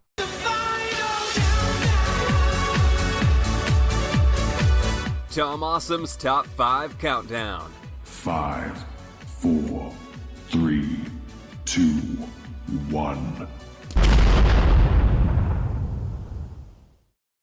I think we have a very interesting topic for our top 5 today. Adam, one thing that you do, and I think this is particularly relevant on the Shelf of Shame episode of Outside is Overrated, you regularly cull your games and try to keep your collection manageable, which I know we've talked about in different New Year, New Game podcasts. But today, for our top 5, we're going to give your top 5 tips for culling a collection. Yeah, so I feel like people know me as having an ungodly amount of games to begin with, so... I actually know you as having, like, the best games. No offense to Burns, I like your collection, too. You have a lot of awesome things to play, but, like, Adam has all the, like, big, fancy, expensive things that I would never buy for myself. So it's like, oh, when you brought me to your house and showed me your game room, it's like, whoa, can I just, like... be your symbiote? yeah, it's definitely a problem, and as I've mentioned, we're building a home, and so Game Room 2.0 is already in the works, and there will be lots of plans for it, and I'm super excited to get to that point. But yeah, it really, in order to... I've purchased a ton of games, and my thought is to find those games you truly love, you have to kind of taste a little bit of everything. So up until probably this year, I've just been like, yup, it seems interesting, let's buy it. But I also then have the other end of it where I feel like I do a decent job at also getting rid of games. I've had multiple large purges. I just did another one before moving. I've literally never purged a game out of my system. The way that I've purged is I've given away games that I didn't like as much during the Patreon party. So like the Horizon board game, great prize, Billy. So did you just like put everything back in the punch board and wrap it, or no? You told them that it was opened already? Oh, yeah, okay. no, I told him it was the one that we used for the show. Oh, okay. Well, maybe one year we can do an Adam's Culling giveaway at the party, and I'll just bring all my games. I plan to cull at that point. And it's not necessarily bad games. Like, Yeah. I guess kind of getting into it more, like we said, top 5 tips. I kind of have to have a pre-tip, I guess. I'm adding a lot of extra... Burns and I are big fans of the pre-tip. The pre-tip, yeah. It's an important part. You have to decide your goal, right? So really it's like, am I a collector? Do I only want to play the same game over and over and over again, so I keep my collection really low? Do I want to collect games? Like, everyone kind of... Great things about hobbies is you go to what interests you, right? So my before steps is really decide what your goal is. So for me, for example, I like to have a variety of games, but if I feel like I'm not going to be able to play a game in a couple of years or things like that, there's a lot of different things. It's like I try to keep my collection at or under the 250 games mark, which sounds kind of insane, but I know like it's that's a lot of space. B, some people are like, that's insane, but some people you look at, they're like, you see posts on social media, they're like, oh, I'm trying to keep my games under 1,000 games, and it's like, okay, so if you play one game a day, and some of those games are like large campaign games that take hundreds of or thousands of hours, depending on which one you buy. It's like, so if you play one game a day, that's 3 years worth of games basically to get through. So for me, it's like I want to be able to realistically play my collection within a 2-year time frame. So that's my overarching goal. So kind of number 5 is, what games feel similar? That's my tip. So my best example for this is Dominion, which is seen as a great game, one of the entrepreneurs of deck building per se. I actually culled due to my love of Mystic Veil. So Mystic Veil is a card crafting mechanic. So instead of like purchasing cards to put into a deck, you're purchasing cards to upgrade your cards, and there's like this really cool like see-through card mechanic where you stick your cards into a card sleeve, but it shows different values then through the cards, so you're upgrading your cards rather than like building a deck. And I would desperately like to play that sometime. Yeah, it's fantastic. So like for me, when I got to that point of, I realized between this choice, I'm always going to choose Mystic Veil over Dominion. Why keep Dominion? And that I actually ended up giving to Mark, one of my friends who was at the game weekend as well, and he went and played it with his family multiple times and got his family into it, got his in-laws into it.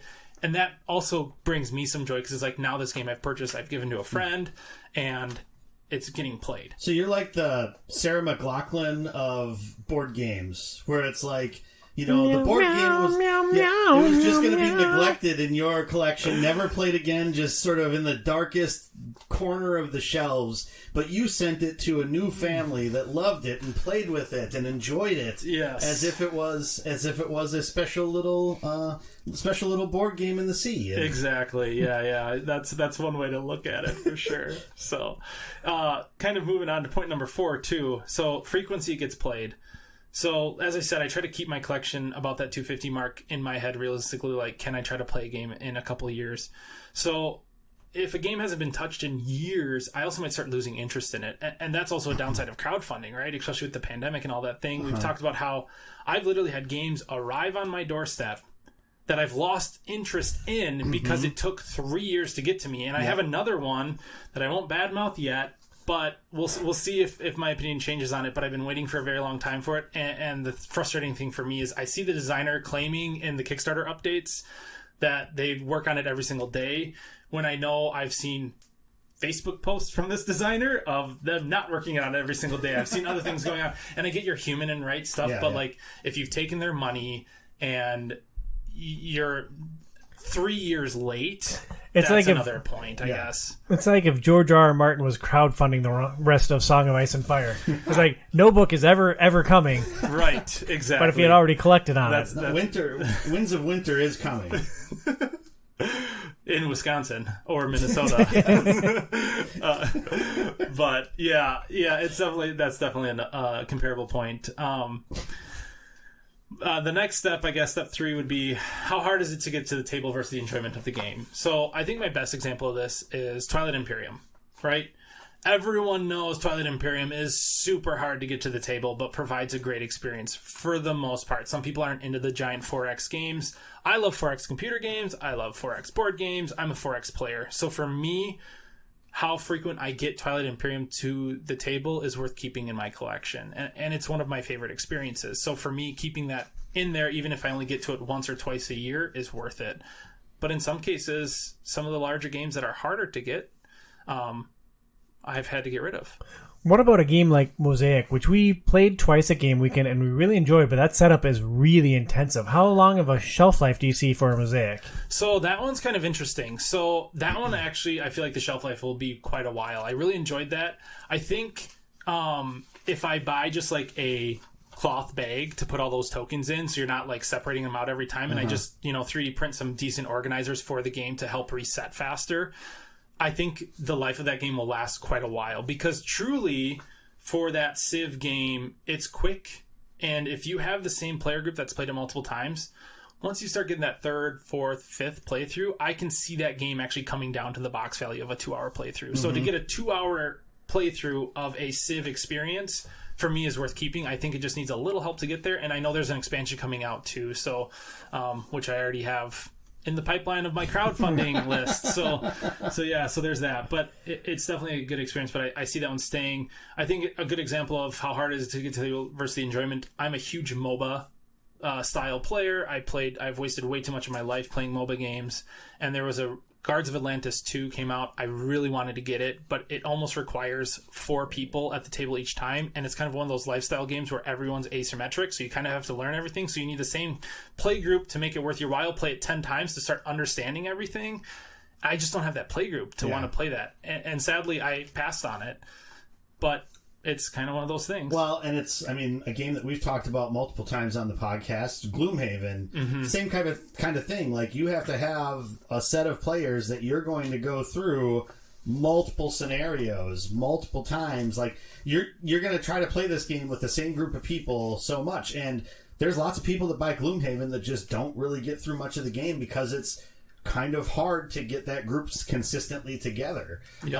So that's why it's like one of those things where if people are asking, should I buy Gloomhaven? Should I get this? Like, I really ask them those questions first. And it's like, do you think you could find at least one other or 3 other people that you can play this regularly, like once a month, once every other week, once a week, and put the time in to get the experience out of it? Because if not, it's not worth buying. And that's why I daydream about playing with my children, because it's a captive audience. Like, especially before they get driver's licenses. Like, it's like, you can get your driver's license once we finish Gloomhaven.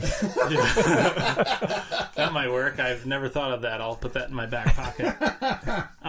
We kind of touched on this a little bit, but point number 2, I guess, or bullet point number 2, or number 2, however we're wording this, isn't not really top 5, but it's a top 5 of things you should look at, would be your play group interest or solo interest or player counts, right? Some games require you to have 3. So do you have 3 people that are going to be interested in playing that? So your play group does dictate a little bit of your play. Just like I said, Guards of Atlantis is a perfect example of this. I'm a huge mobile player, would love to have someone learn it with me, but it's not just 1. It's now I need 4, or like 4 including myself. So it's like, yeah, it's tough. And like, I really struggled passing on that game, but it's like, I can't invest because it's a crowdfunding that happened this year. So it's like, do I invest $400 for a game that I know is going to sit there because I need 3 other players to be invested in with me as well? Yeah. So, and it's interesting to look at it, because looking at it from the other perspective about building like a board game collection, especially during the pandemic, because really when I was getting together with basically one other person to play board games somewhat regularly. And at that point I realized I have a very small amount of games that are really good at 2 players. And so it's funny how that can kind of also turn on its head when you're building a board game collection, where it's like, do I have games that are fun with 2 players? Do I have games that are fun with 3?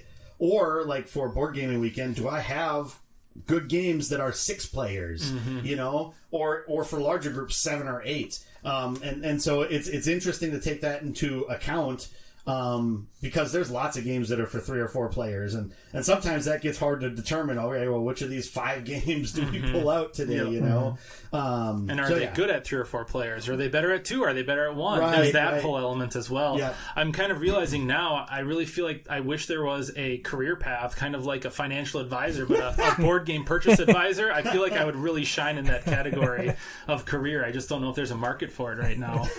I mean, a personal buyer of board games. Yeah. Let me take a look at your collection and give you some recommendations on what you could be doing differently. So, yeah, kind of on that point, I guess, like, honorable mention here would be, does a game compete with others you'd rather be playing? So if you're sitting there playing a Greek area control game, maybe, for example, and you're sitting there, I just rather be playing Downforce. Is that like something that's coming to thought? Because, like, if you're sitting down to play a game and you're sitting there the whole time thinking of another game, should that game be living in your collection? I guess is something that I feel like you should ask yourself. I don't feel like a lot of people are in that mode, but that's why I kind of put it as my honorable mention. I feel like maybe that's for us whales, per se, of the large collection people, but yeah, I guess, you know, it is something to keep in mind. So, I guess number 1, and this is some really sound advice that I think we all worked on at this last board game weekend, is to play your games. It's really hard to cull games if you never played them. Yeah. Sadly, I've actually culled a couple games based off of games unplayed, or, like I said, I've lost interest in, or things like that. But I have a lot of turnover that's happened the last couple of years, so I just had to make some decisions, especially with the move happening. So that is the number 1 thing, though. If you play your games, you have a lot better understanding of what you may or may not like, and does that game fit your style or your group or whatever your needs are for that game. Yeah, good list. Quick recap of it.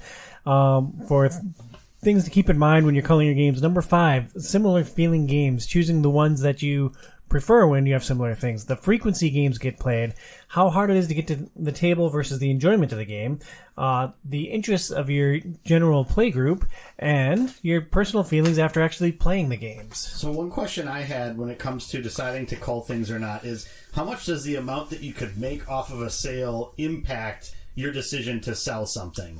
Like, does that sometimes tilt the scales in one direction or another more than another one, if you can make another $100 off of selling one than the other? Or it might make a difference for some. I think I've probably culled around 150 games at this point, and I would say that factor is only 1. Okay. So I backed a game. It was very expensive because it had literally NFC chips in the cards that integrated to a NFC reader on literally the colony you were building.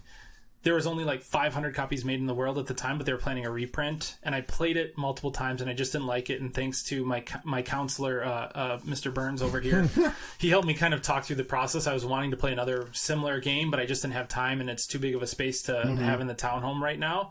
And in the end, just kind of talking to him about it, I'm like, I realized I'm not enjoying it because of these hidden algorithms the designers had. Yeah.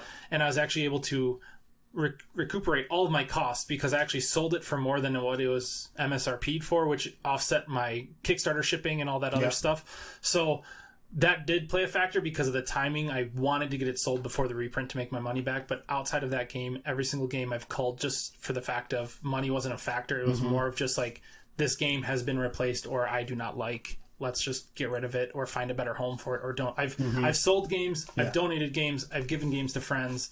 I've done the gambit. I've donated to high school programs. I've donated to people, sold games, all that stuff. And I know one other thing that, like, the cost or how much you could sell something for has influence is trying to play something sooner to realize if you want to keep it or not. Because I know you've mentioned that a couple of times where it's like, oh, like, there's like a high demand right now for this game. I really need to play it to see if I want to keep it. And so I know that can be a factor, at least to evaluate it, to make sure that now is the time to act on it if I don't want to keep it. So I need to make sure that this is a game I want. Yeah, and that's advice I think I've even given you was too with like Trudvang was like figure it out fast because once the reviews start coming out, it's going to be the price pummeled. The price plummeted on that before it could ever get high. So, like Dunham and I are both sitting there with that game, and it's just like, well, maybe the asking price will go up when the rest of it comes out and people want to buy the all in. I don't know. But, it's tough. It's a tough thing, but some people don't like Culling either. Yeah. So the game that I bought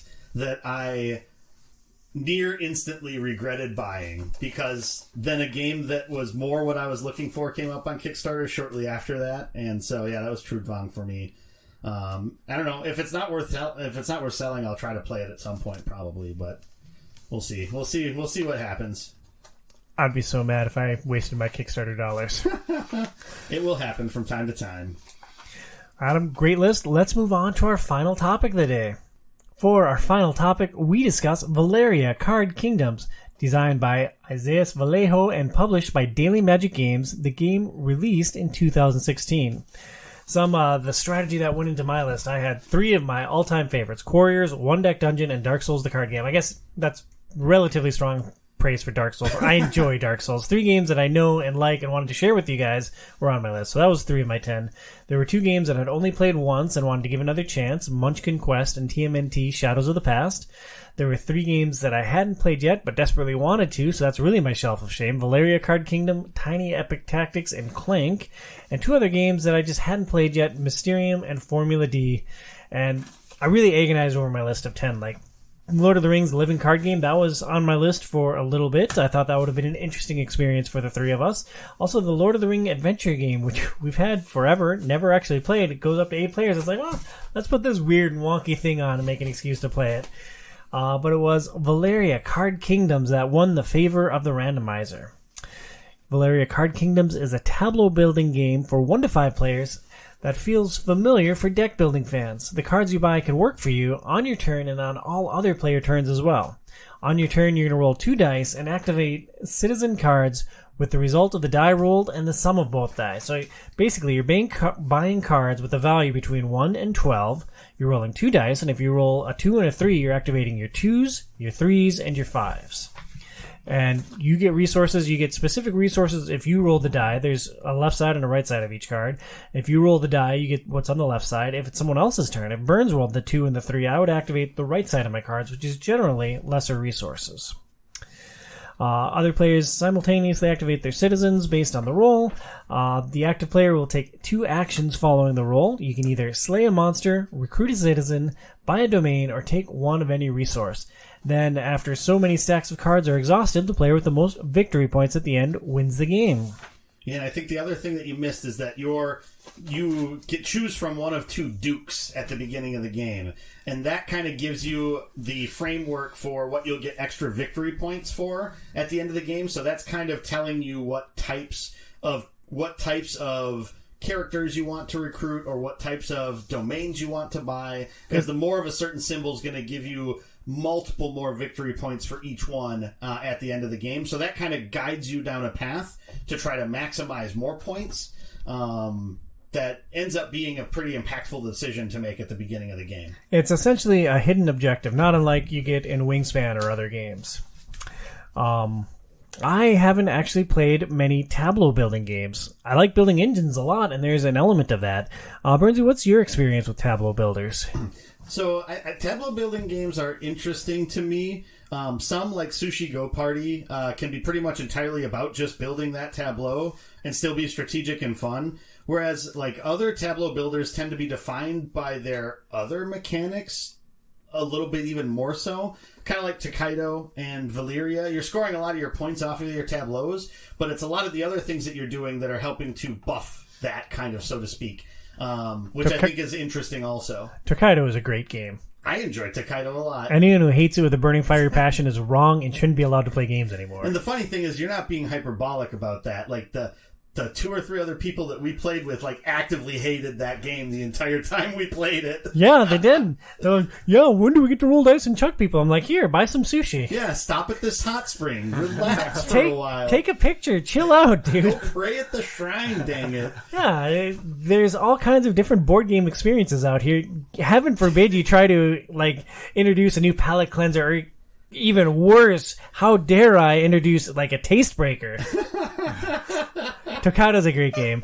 But Adam, your thoughts on Tableau builders? Yeah, I don't know. I have a hard time like talking bad about gaming in general. So obviously I love Tableau games as well. But I think the fun thing for me on that is with Tableaus, you're usually building something up, right? And that gives me a lot of satisfaction of like kind of building my thing compared to other people's things, right? And that thing you're building is. And I mean, we all love comparing things here. Yeah, right, exactly. The size of things, how effective my thing is. Mm-hmm. But that thing is dependent on the theme. So that could be something as simple as a cozy little creature house, which we experienced, or you're building a city, or maybe a post-apocalyptic bunker is another game. I guess we've played things with, or things, good lord. We're just going to say things the rest of the time. Yeah. Just played, a Tableau builder with that you're building stuff up, and it gives you that satisfaction of like being able to say this is how I created my custom unique experience within that game. Yeah, it's a cool mechanic. My favorite thing, Valeria Card Kingdoms is my game, and my favorite thing about it, my favorite element is that it's mine, and you guys can't have it. Suck on that. Yeah, you may have chip theory games, but I got daily magic over here. No, it's that the core premise is so easy to understand. It's so simple to grasp. What am I doing in this game? Well, you can either slay monsters, recruit citizens, or build domains. A secondary thing for me is that you gain resources on other player turns. Like, it is exciting, or it's nice for me to be excited about Burns' roll. Like, if Burns rolls double ones and I have a whole stack of clerics, all right, give me all those magic. I am going to be so loaded for my turn. And Burns doesn't have any clerics. How does it feel to be a failure, Burns? Yep, and you're always engaged in what's going on around the table, which is nice. I think that's a good thing about games. There's some games where it's like, okay, I did my turn, and now I wait 25 minutes for everybody else to go. Hopefully their stuff doesn't screw up what I do for my 5 minutes. Yeah, and Casey's playing too, so I'm just going to go use the bathroom, go up, make a lasagna, maybe run to the store real quick. Oh, man. Yeah, you kind of stole, I guess, my favorite element of the game a little bit there was the engagement part of it, right? Like, one of the things that kind of drives me nuts sometimes when you're gaming is, like, you'll get the people who just like suddenly sit on their phones. They wait for their turn to come around. Now I'm going to start thinking about my turn. Uh-huh.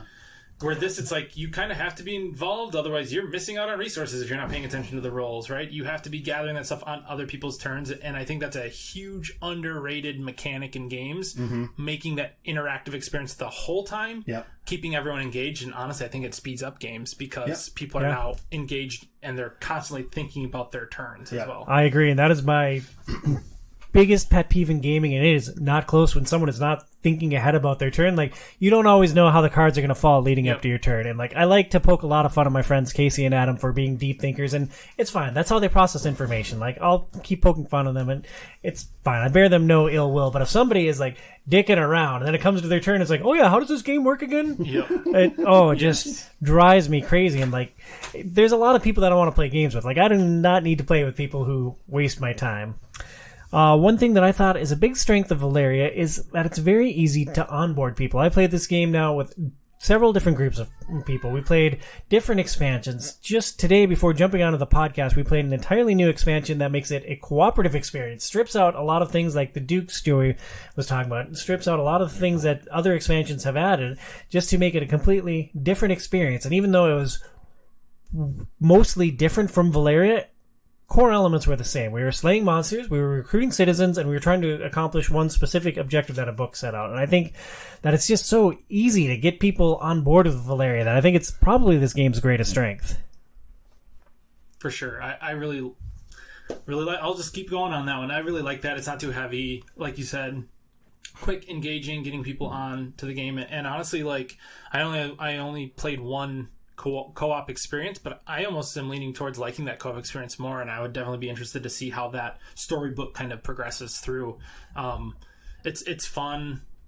Yeah, me too. Let's just say this game is good and go back to the table. Yeah, right. That's it, everyone. Thanks for listening. I mean, and it's fun to roll dice. And in this case, it's like, sure, you can roll stuff and you don't get as many resources, but it's not like when you're in a combat game and you're rolling dice and it's like, oh, I failed, so I did nothing. It's, you're rolling dice and I'm going to get something out of this, especially with the added cards where it's like if you don't match on anything, or you get doubles, you get extra resources as well. Like, I think that's a good addition that some of the expansions added. And so it's like literally you're getting a couple of things each turn. And through the expansions, they've introduced 4 different cards like that. So there were none in the base game, but now there's a few different options. So like you can kind of self-select when you're setting up the game if you want wild resources or if you want it to equal something else. One of the expansions is a pirate theme, and if you roll dice that don't match any of your citizens on your tableau, you get a map, and you can use that map to go up to these islands and get some pretty cool rewards. So in that game that we played recently, I was actively stacking singular numbers on my tableau, hoping that I'd often miss and get those map tokens. And so when I did hit,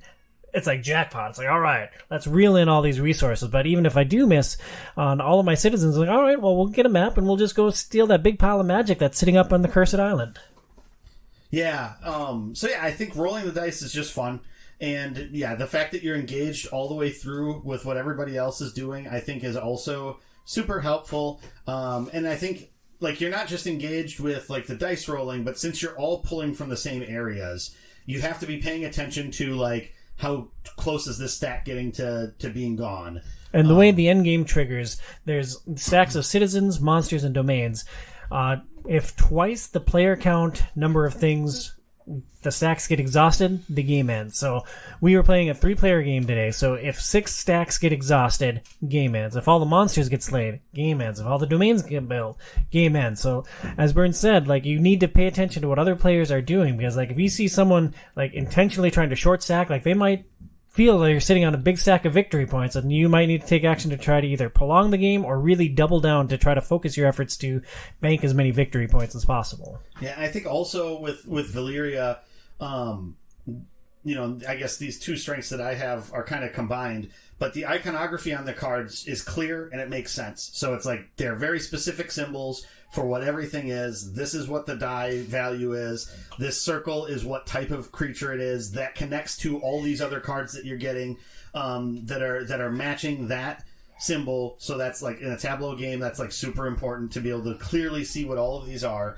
And then I think once you get the rules down, it's super quick to play. Like, once you realize what you have to do, I mean, sure, once we were playing with the expansions, there were a lot of rules and we forgot some rules, played things a little bit wrong at times, but otherwise, like, once you get it down, it all makes sense. It all flows. You roll dice, you buy what you can, and you attack what you can, you move on.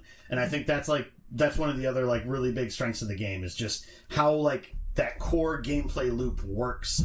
And there's not a lot of room in there for, like, I don't think there's a lot of room in there for too much analysis paralysis or getting bogged down in the details because, it's pretty straightforward and simple of what you can do and how you can accomplish it. Now, Adam, let me push this towards you. You love big, heavy, brain-burning, strategic games. Valeria is a much more streamlined experience. Is this a game that you would be, say, excited for at game weekend, or is this a game that fills in the cracks in between those big, heavy, meaty games? Both. I was like excited to play it again today, and it's definitely one that's like, for me, it is probably more of a palate cleanser for me, where it could be just like a normal game for someone else, and that's okay. Like I don't pass judgment on people by saying you have to like the games I like, because I lean towards the heaviest games in the industry, thinking that's great, and I know it burns people out. But it's definitely like a great, like I would look forward to playing this one at the next game weekend again, in between games, just like I do for Downforce, which is also not a brain burner either. Mm-hmm. But those palate cleansers, you find those palate cleansers you really enjoy. I think that's rejuvenating as well. But I would also play this with people that are just like, hey, let's play a light game, because that happens too. This is something I would definitely gravitate towards. Yeah, I think it fills an interesting niche because it is on the lighter side, but it's like something, the setup can be a little intense as you're picking out the different numbers to fill each one of the citizens. But like for example, Phoenix and I played this last week on a whim, and it was late. We had a tough night getting the kids down, and like it had been a really long day. I just started a new job, so I'm like mentally fatigued. And it's like, well, yeah, all right, we'll play. And like it went quick, it was super fun, and then it was done, and like that was just really nice. I think another strength of this game is that it gets really interesting as you add more players to it. It scales up to 4 players. I'd played 2 players with Burns. I'd played 2 players with Phoenix. At Board Game Weekend, we played 4 players, 2 different games, and it's interesting how it shifts because you have your Duke and you have which is your secret objective, and like you might need like the rogue type characters, you might need the warrior type characters for your victory points. In a 2-player game, you can really focus on buying those dudes and like stack them up in your tableau and get a lot of them. In a 4-player game, I buy a champion. Then if Burns buys a champion because he likes the reward, it's like, oh god, there goes one of my helmet dudes. And then if Adam buys one, it's like, oh god, there's only one left in the stack. And then Mark buys one, it's like, oh, well great, my secret objective is hosed. Well, let's try to figure something else out. So in a 2-player game, you can focus a lot more just on your stuff. A 4-player game gets really reactive, and I just thought it was interesting how that dynamic shifted. So what I'm hearing is you're saying competitively at 3, this game is trash. Yeah, dump it in the lava. I also really liked the art in this game. You guys both mentioned the art on the previous games. Creature Comfort has a very cutesy art style that I think we can all agree is really cutesy and vibrant. For me, Valeria is really interesting because it's a fantasy style, but it's also kind of a whimsical, colorful fantasy. And I just, like, I would put this on Merchant's Cove for, like, my favorite fantasy art styles. Are you guys with me, or am I alone on a hill here? I think the interesting thing about this, and granted I haven't played a lot of those other games, but since it's like the same artist that has done art for all of the, what is that game? Because isn't it the same artist for Valeria that did like the Raiders of like all of those games? It does. I can't remember what the like Paladins or it seems similar. I should say. So yeah, that's the only thing is that it seems a lot like those other games. I don't know if it's the same artist or not, but it seems very similar to that. I know that's a bad thing. I think it's good, but it just in that instance it seems like those other fantasy games are very similar style to that. Yeah, no, the art checks out. Mark did look it up at Board Game Weekend. I forget what the other games were, but the artist has worked on other games as well. Any other strengths before we dive into the challenges of this game? I think I've said all of mine. One thing that I would point to as a weakness, the base game, like if you hear this, like, oh, that sounds awesome, I'm going to go buy Card Kingdoms of Valeria. And the base game is relatively short. There aren't a lot of options. There's 2 of each number of citizens. There's 5 or 6 different monster types. And it was fun. I enjoyed the base game. We played the base game at Board Game Weekend. But for me, this game really shines as you layer on a lot of the expansions. Yeah. And there's some truly great additions, but if you're going to go all in and buy all the stuff, you're over $200. Valeria Card Kingdoms is the most expensive board game I own, which feels kind of embarrassing having played something like Burn Cycle, like these big heavy games with all like the miniatures or the chips and all this cool stuff to it. It's like, I have a huge stack of cards and I like that stack of cards, but is that really the best way that I could have spent my limited board gaming budget? Like, I don't know, I like the game a lot, but like, do I feel good about it being my most expensive board game? Not particularly. Yeah. No, I mean, you can't beat yourself up over your collection comparing it to someone else's, right? Everyone's budgets are different, Yeah. and I think that's... But I want all your cool things, Adam! I think that's an important thing in the hobby, though, to keep in mind with, like, people these days, and just, like, the cost of everything is going up. Like, I've seen myself cutting back more, and that's a whole nother tangent of conversation we could dive into. I don't want to take away from Valeria here, but...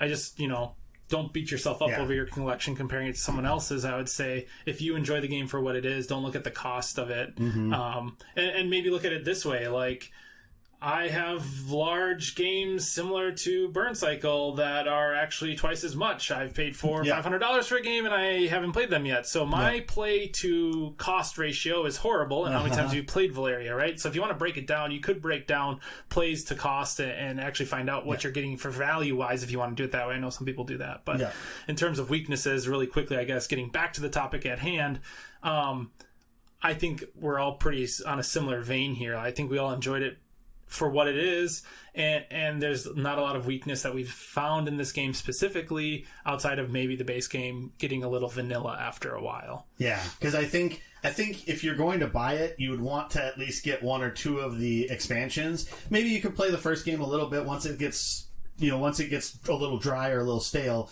then maybe pick up another one of the expansions or two of the expansions to see what it adds, mix it in. Well, they took an interesting tack with the expansions, too, and I'm really interested to get you guys' thoughts on this. I mentioned the all-in price because, we played the base game, and I'm like, oh, I like this. Let's get all the expansions and talk about it on the podcast. So I did. I put them all in the cart. I split it over the Daily Magic Game Store website, and then I found two of the expansions a little cheaper on another game website, so I kind of mixed and matched. So I got all the stuff. I paid the $200. I was like, oh, that's kind of a sticker price. But each one of those things is a lot cheaper. Like the big expansions, the co-op expansion and the pirate expansion, were both, I think, $30. There were two smaller expansions that I think were $20 for the smaller boxes, the dragons, and I forget the other one offhand. And then there were 15 card packs. Yeah. Each one basically introduced like a new mechanic. Like the agents were a card pack, or there's a new starter card pack, or there's upgraded knights and peasants was another card pack. Do you guys like that sort of microtransaction format for the expansions where you can self-select the mechanics and additions that sound interesting? Or do you want the all-in, here's all the stuff for the higher price? Well, okay, so I guess comparing value for what you got out of what you were saying there, so it was like $30 for one of those really big expansions for this game, which adds a lot of replayability and a lot of things to it. Like, talking about a game that we played last time, Terraforming Mars, like, the extra one board that's double-sided was $25. The extra prelude cards and extra cards to mix into it was $25. So it's like, it feels like you're getting a lot more variety for your dollar out of what you purchase with the Valeria Card Kingdoms items. I think it's nice too because you wouldn't, like you said, you went in to buy all of it because it's like, I really like this, I want to see what all this is. But if somebody is just like, that's a little stale, I could buy a couple card packs for a few dollars and, okay, now this mixes some of this up a little bit. Or I can spend $30 and add this thing that completely changes the game when I choose to play with it that way, and you can mix some of the other stuff in there outside of that too. I don't know, I think that's a good way to go about it because it gives you the option to do that. I run into the problem when I'm like backing things on Kickstarter where it's like, gotta get all the stuff. Yeah. It's like, well, I'm going to feel bad if I don't get the all-in, but that's actually starting to dissuade me from even buying games, too. Because that happened to me with the expansion for Aeon Trespass Odyssey, which is a standalone expansion, and it's like, by the time I was looking at what I was going to be spending, it was like over $500 to get the all-in for the expansion stuff. And it's just like, I've barely scratched the surface on the first game. Getting something that's basically like 3 times as large as the first game when I haven't even played that all the way and I haven't even gotten all of that yet. I just was like, I backed it for $1. I'll make a decision later on it. It's just like, it's just crazy amounts of money. And so at that point, that gets to be like ridiculous. I mean, it's a PlayStation 5, and like it's hard for me to put any board game on the same level as the PlayStation 5. Right. Adam, what are your thoughts on the expansion strategy? I have another point that I want to make, but I'll let you speak first. Yeah, I'm laughing a little bit because I'm that ridiculous guy. So we'll just leave it at that. You have to be listening to Joe's previous rant to understand why I'm ridiculous. But I have mixed feelings on it. How Valeria's kind of handled it as they've kind of like slowly released expansions, I'm fine with that. But like to Joe's point as well, it drives me nuts when publishers utilize expansions on a crowdfunding campaign to gain more dollars when things should just be included. Yeah. My example is I've seen games where they have one war mechanic, and if you buy the all-in, you get this extra box that's going to cost you an extra $50, but then we're actually going to have the full war mechanic in which we're adding. Yeah. Or the other thing that drives me nuts, because I'm a solo player, and I know there's probably not a lot of people listening that are solo game players, but there is a large solo community out there, and when people make the solo game a stretch goal or a separate box add-on, it typically drives me nuts because they are not thinking of the game and the aspect of it being solo as well. It's more of a side thought, and typically when it's a side thought, it's not done as well. So kind of how it's handled, I guess, would be my answer. I'd almost have to assess each game on how they're handling it with different things. Or I'm hearing all individual. Yeah, all in. I do have that tendency, but it's kind of like an individual basis I'd have to say on how if it's handled properly, in my opinion, or not, I guess. Generally speaking, I like the all-in. I like to know the total price and like get all the stuff at once. That being said, with Valeria, with each one of the small card packs introducing like a new element or a new mechanic, it would have been nice to buy one of those, play that, learn it, grok it in fullness, and then move on to the next thing. Yeah. Because what Burns and I ran into doing the pirate expansion and all the other expansions, suddenly we had relics, we had agents, we had a bunch of other stuff, and it's like, it was fun. I think they're all great additions to the game and add to the overall experience, but like the first couple of playthroughs, just getting up to speed on everything, like... Well, and it was like, it wasn't just trying to remember what all of the new stuff does. We ran into the problem where we completely forgot like one of the base rules of the game, and we were just like buying. We forgot. Domains. Okay, Phoenix and I forgot completely. And so we bought a couple domains that we didn't have all the symbols for, but I don't know. I don't think it drastically changed things at all. But yeah, it gets to be a lot to keep track of. And that is something I had down as one of my weaknesses too. Yeah, I'm thinking of another game that I adore, Couriers. I bought the Courier, Core Ultimate Edition with all the expansions. I haven't actually opened that yet because I don't know. I've played the base game many times. And we can open the base game. We can just play that, and it's great. But I haven't played any of the expansions. Do I need to learn the rules for all 4 expansions to really get this? And it has actually actively hindered me from playing one of my favorite games. That's crazy. Yeah. Also, I haven't had a group of 4 together, which is when I tend to burst it out. But Valeria, Card Kingdoms, any other strengths or weaknesses before we get into our final thoughts and close the show down? I think one of the biggest weaknesses is, it seems silly, but the game desperately needs a score sheet. Yes, it does. And we made lots of jokes about this at Game Weekend because, Adam, part of all of your all-in goals, every game comes with a score pad now, and we never use them. I know, yeah. It was kind of the running joke, I guess, because the one game as part of, the deluxe version came with a score pad, which is, I feel kind of just a joke, honestly, from the publisher. But then, every game that we opened up that had a score pad, we're like, oh, this must be the deluxe version, right? So, yeah, and then we got to Valeria, and it's it didn't have one. And I'm thinking, Tom, you should have got the deluxe version of this.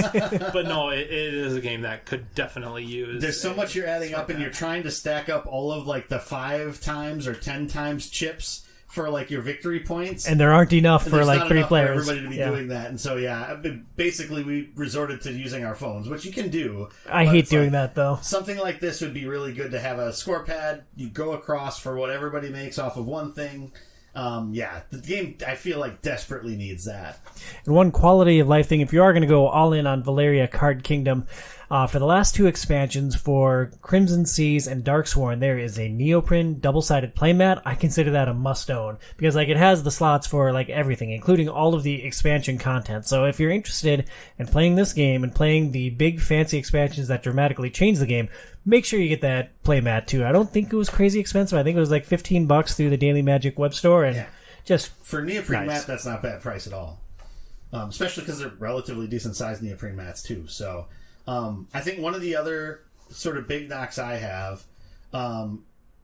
Good news, everyone. Oh, they have one on their website? Someone created one on Board Game Geek. Oh, there you go. So if you have Valeria, just Google Valeria Card Kingdom's score sheet, and you will find it. Yeah, it desperately needs it. I'd highly recommend that. Then it's worth a few over the extra bucks of paper and toner that you need to spend. Sorry, not to interrupt you. No, that's fine. I pointed out. The one other kind of big weakness I found with the game after playing it quite a few times is I feel like some of the dukes are much stronger than other dukes, of how you can build up points or stack up points with them. For example, a typical duke will have 2 types of characters on it. You'll get 3 victory points for having rogue dudes or symbols. 3 victory points for having rogue dudes, 2 for having helmet dudes, and then you get 1 victory point for every set of 3 resources that you have. Yeah. Other dukes will have 1 victory point for every monster card you have or every domain that you build. Which ones did you find to be more powerful in your observation? Well, the one I played last with the claw creatures, the claw monsters, having the most of those, and it was 3 per. It was just okay, yeah, I'll just kill as many of these little weak monsters as I possibly can and just amass victory points. I feel those are easier because, I don't know, it just seems that adds up a lot better than trying to cobble together. And it's those aren't part of your engine. So it's it feels when you're seeking symbols, and granted you can get the symbols off of buying domains and things like that also, but it feels when you're seeking symbols, you're pigeonholing yourself into certain numbers on dice, and that always ends up making you feel a lot worse about your decision, because then it's like, well, I had to buy all of these 6s and 3s and 8s because that's the symbols that I have. And I avoided buying 7s, but people keep rolling effing 7s. You know, it's just like, I think those parts of that ends up leading to a little bit more of just like, I feel like I have to pigeonhole myself to try to do better at the end instead of being able to determine like I want these types of things. And maybe I was putting too much stock in like the dukes, and that was one of the most important things you wanted to do to score because of just the sheer amount of victory points they would give you. But it just felt like certain ones were a bit stronger or easier to accomplish than others without hindering yourself in a different way. So on that, so are you kind of saying like the monster killing ones because you have more control over that, not like limiting your engine are stronger? Is that what you're saying? I feel like they are. So that's really interesting. I feel like it's the opposite for me because I played one that was monster, one that was hero based or whatever. And then like when I was looking at it the second time, I had a little better understanding of the game, and I felt the hero one is more powerful because I'm able to build my engine and score victory points, not just killing the monsters.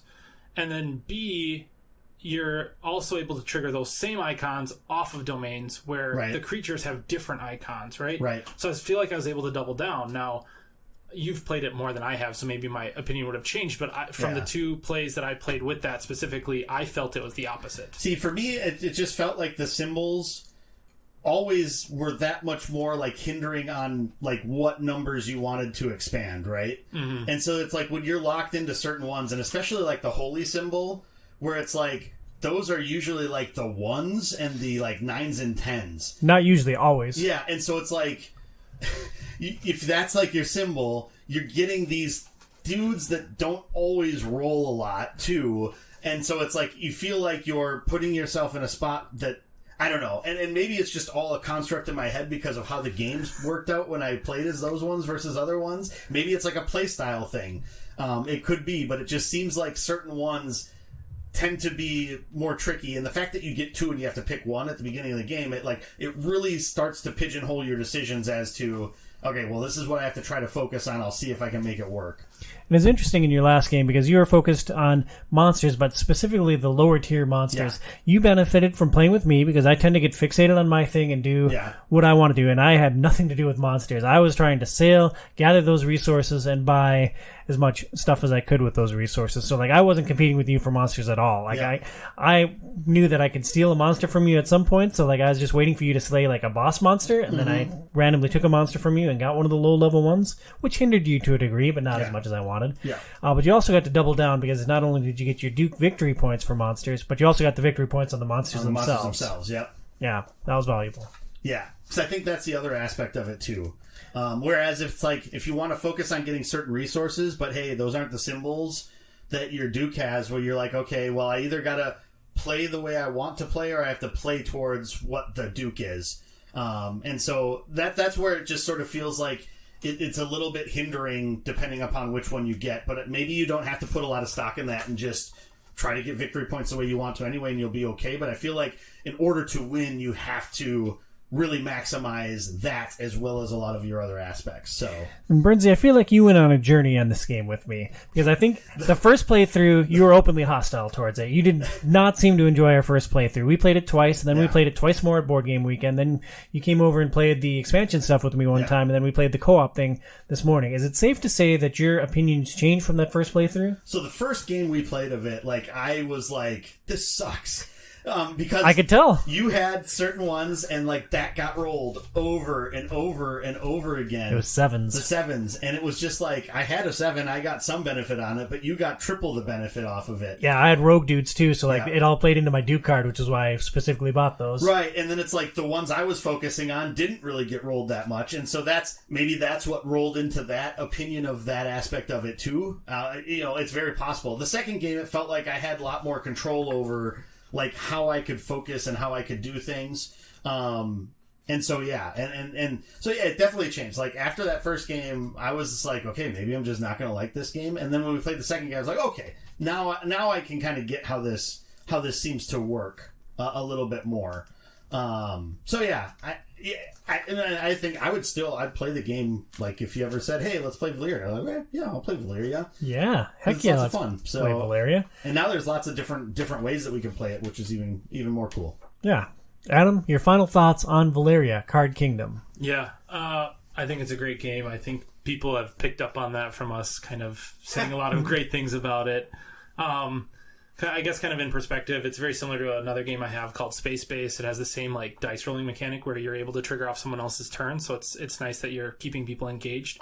And I definitely feel like had I maybe demoed this game at a convention earlier or anything like that, it would have been an easy pickup for me. But now that I have another comparable game, it's kind of like, well, Tom has it, so I can always just convince him to bring it if for a game session while I keep Space Base type thing. Mm-hmm. But yeah, I think it's great, and it would have been an easy purchase for me, pre-Space Base. Yeah, it's tons of fun. Like I expounded about it a lot already. I think it's tons of fun. I think people would enjoy playing it. You should play it. Yeah, I agree. My wife likes playing with me. I think it's a great option for anyone, really. Just surprising that it's the most expensive game that I own.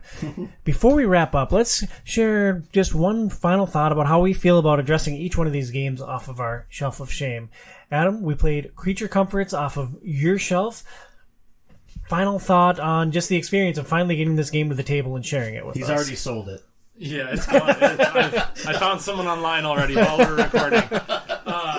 No, it's good to get games off. I have a very large shelf of shame at this point, so it felt kind of great to get games off of that shelf per se in the hypothetical shelf of shame. But it's always good too when you can get a game off of that and you like it and you enjoy it and you find that it fills a niche for you or whatever your board game goal is, right? Mm-hmm. That for me, this filled a niche that I felt like I wanted it to fill, so it's not something like, oh, well, let's add that to the call of the pile of Adam's collection. So no, it was great, and there's a lot of great games played at that game weekend. So yeah, it was a good weekend. So am I supposed to talk about my specific game? Okay. Yes. Yeah. No, I'm really glad that we got a chance to play Kleos. I'm looking forward to playing it again. Now, level setting my mindset for what I'm going to be able to expect in the game will maybe make me get less frustrated like I got in that second game. I can already kind of get an idea of the types of groups that would enjoy playing it and that I would want to play it with. Getting together with a lot of guys that I do wargaming with. And so I feel like that could be kind of a fun thing to mix in with that group, and just sort of see what they think about it. And so, yeah, I'm looking forward to playing it again. I'm glad I finally got it to the table, even though I've had it for over, 2 years maybe now? At least a year and a half. So yeah, I feel very similar about Valeria. It was a gift to me from my wife years ago, and we just never gotten around to playing it. As we started making babies, we found that our gaming time significantly decreased. What? Yeah, it's wild. But in the last couple of months, we've committed to a weekly board gaming night, and I think Valeria is going to be one that regularly cycles to the table. It's just a great game. That's going to do it for our Shelf of Shame episode. Next month, we get good with Souls-inspired episode. We're breaking down Elden Ring, Burnsy's favorite game of all time, and the Dark Souls board game. Burnsy, you're not enjoying Elden Ring. So is this show going to be awful for you? I wouldn't say that I'm not enjoying it. There's aspects of the game that I thoroughly enjoy. There's just aspects of the game that I have grown to loathe, and by the time we record on it, may swing a different direction or may never get past that. And on the other end of the spectrum, we've got Brian, who's on his third or fourth playthrough of the game and absolutely devoured and loved it. I am firmly planted in the middle. I think there's a lot of great things in Elden Ring, and I'm really excited to get the Dark Souls board game to the table. I've been trying to work that into a show for a couple of years, and we're finally going to do it. That works? Yeah. Get good, son. Thank you. Probably not going to. If my 10-ish hours of the game so far, anything to be said, I'm probably not going to. Go down to that island, man. I gave you a map.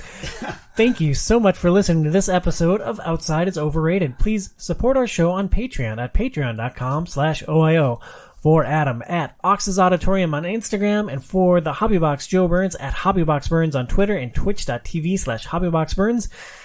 I'm Tom Sidlogic at Tom Sidlogic OIO. We'll talk to you next month. Stay inside, kids.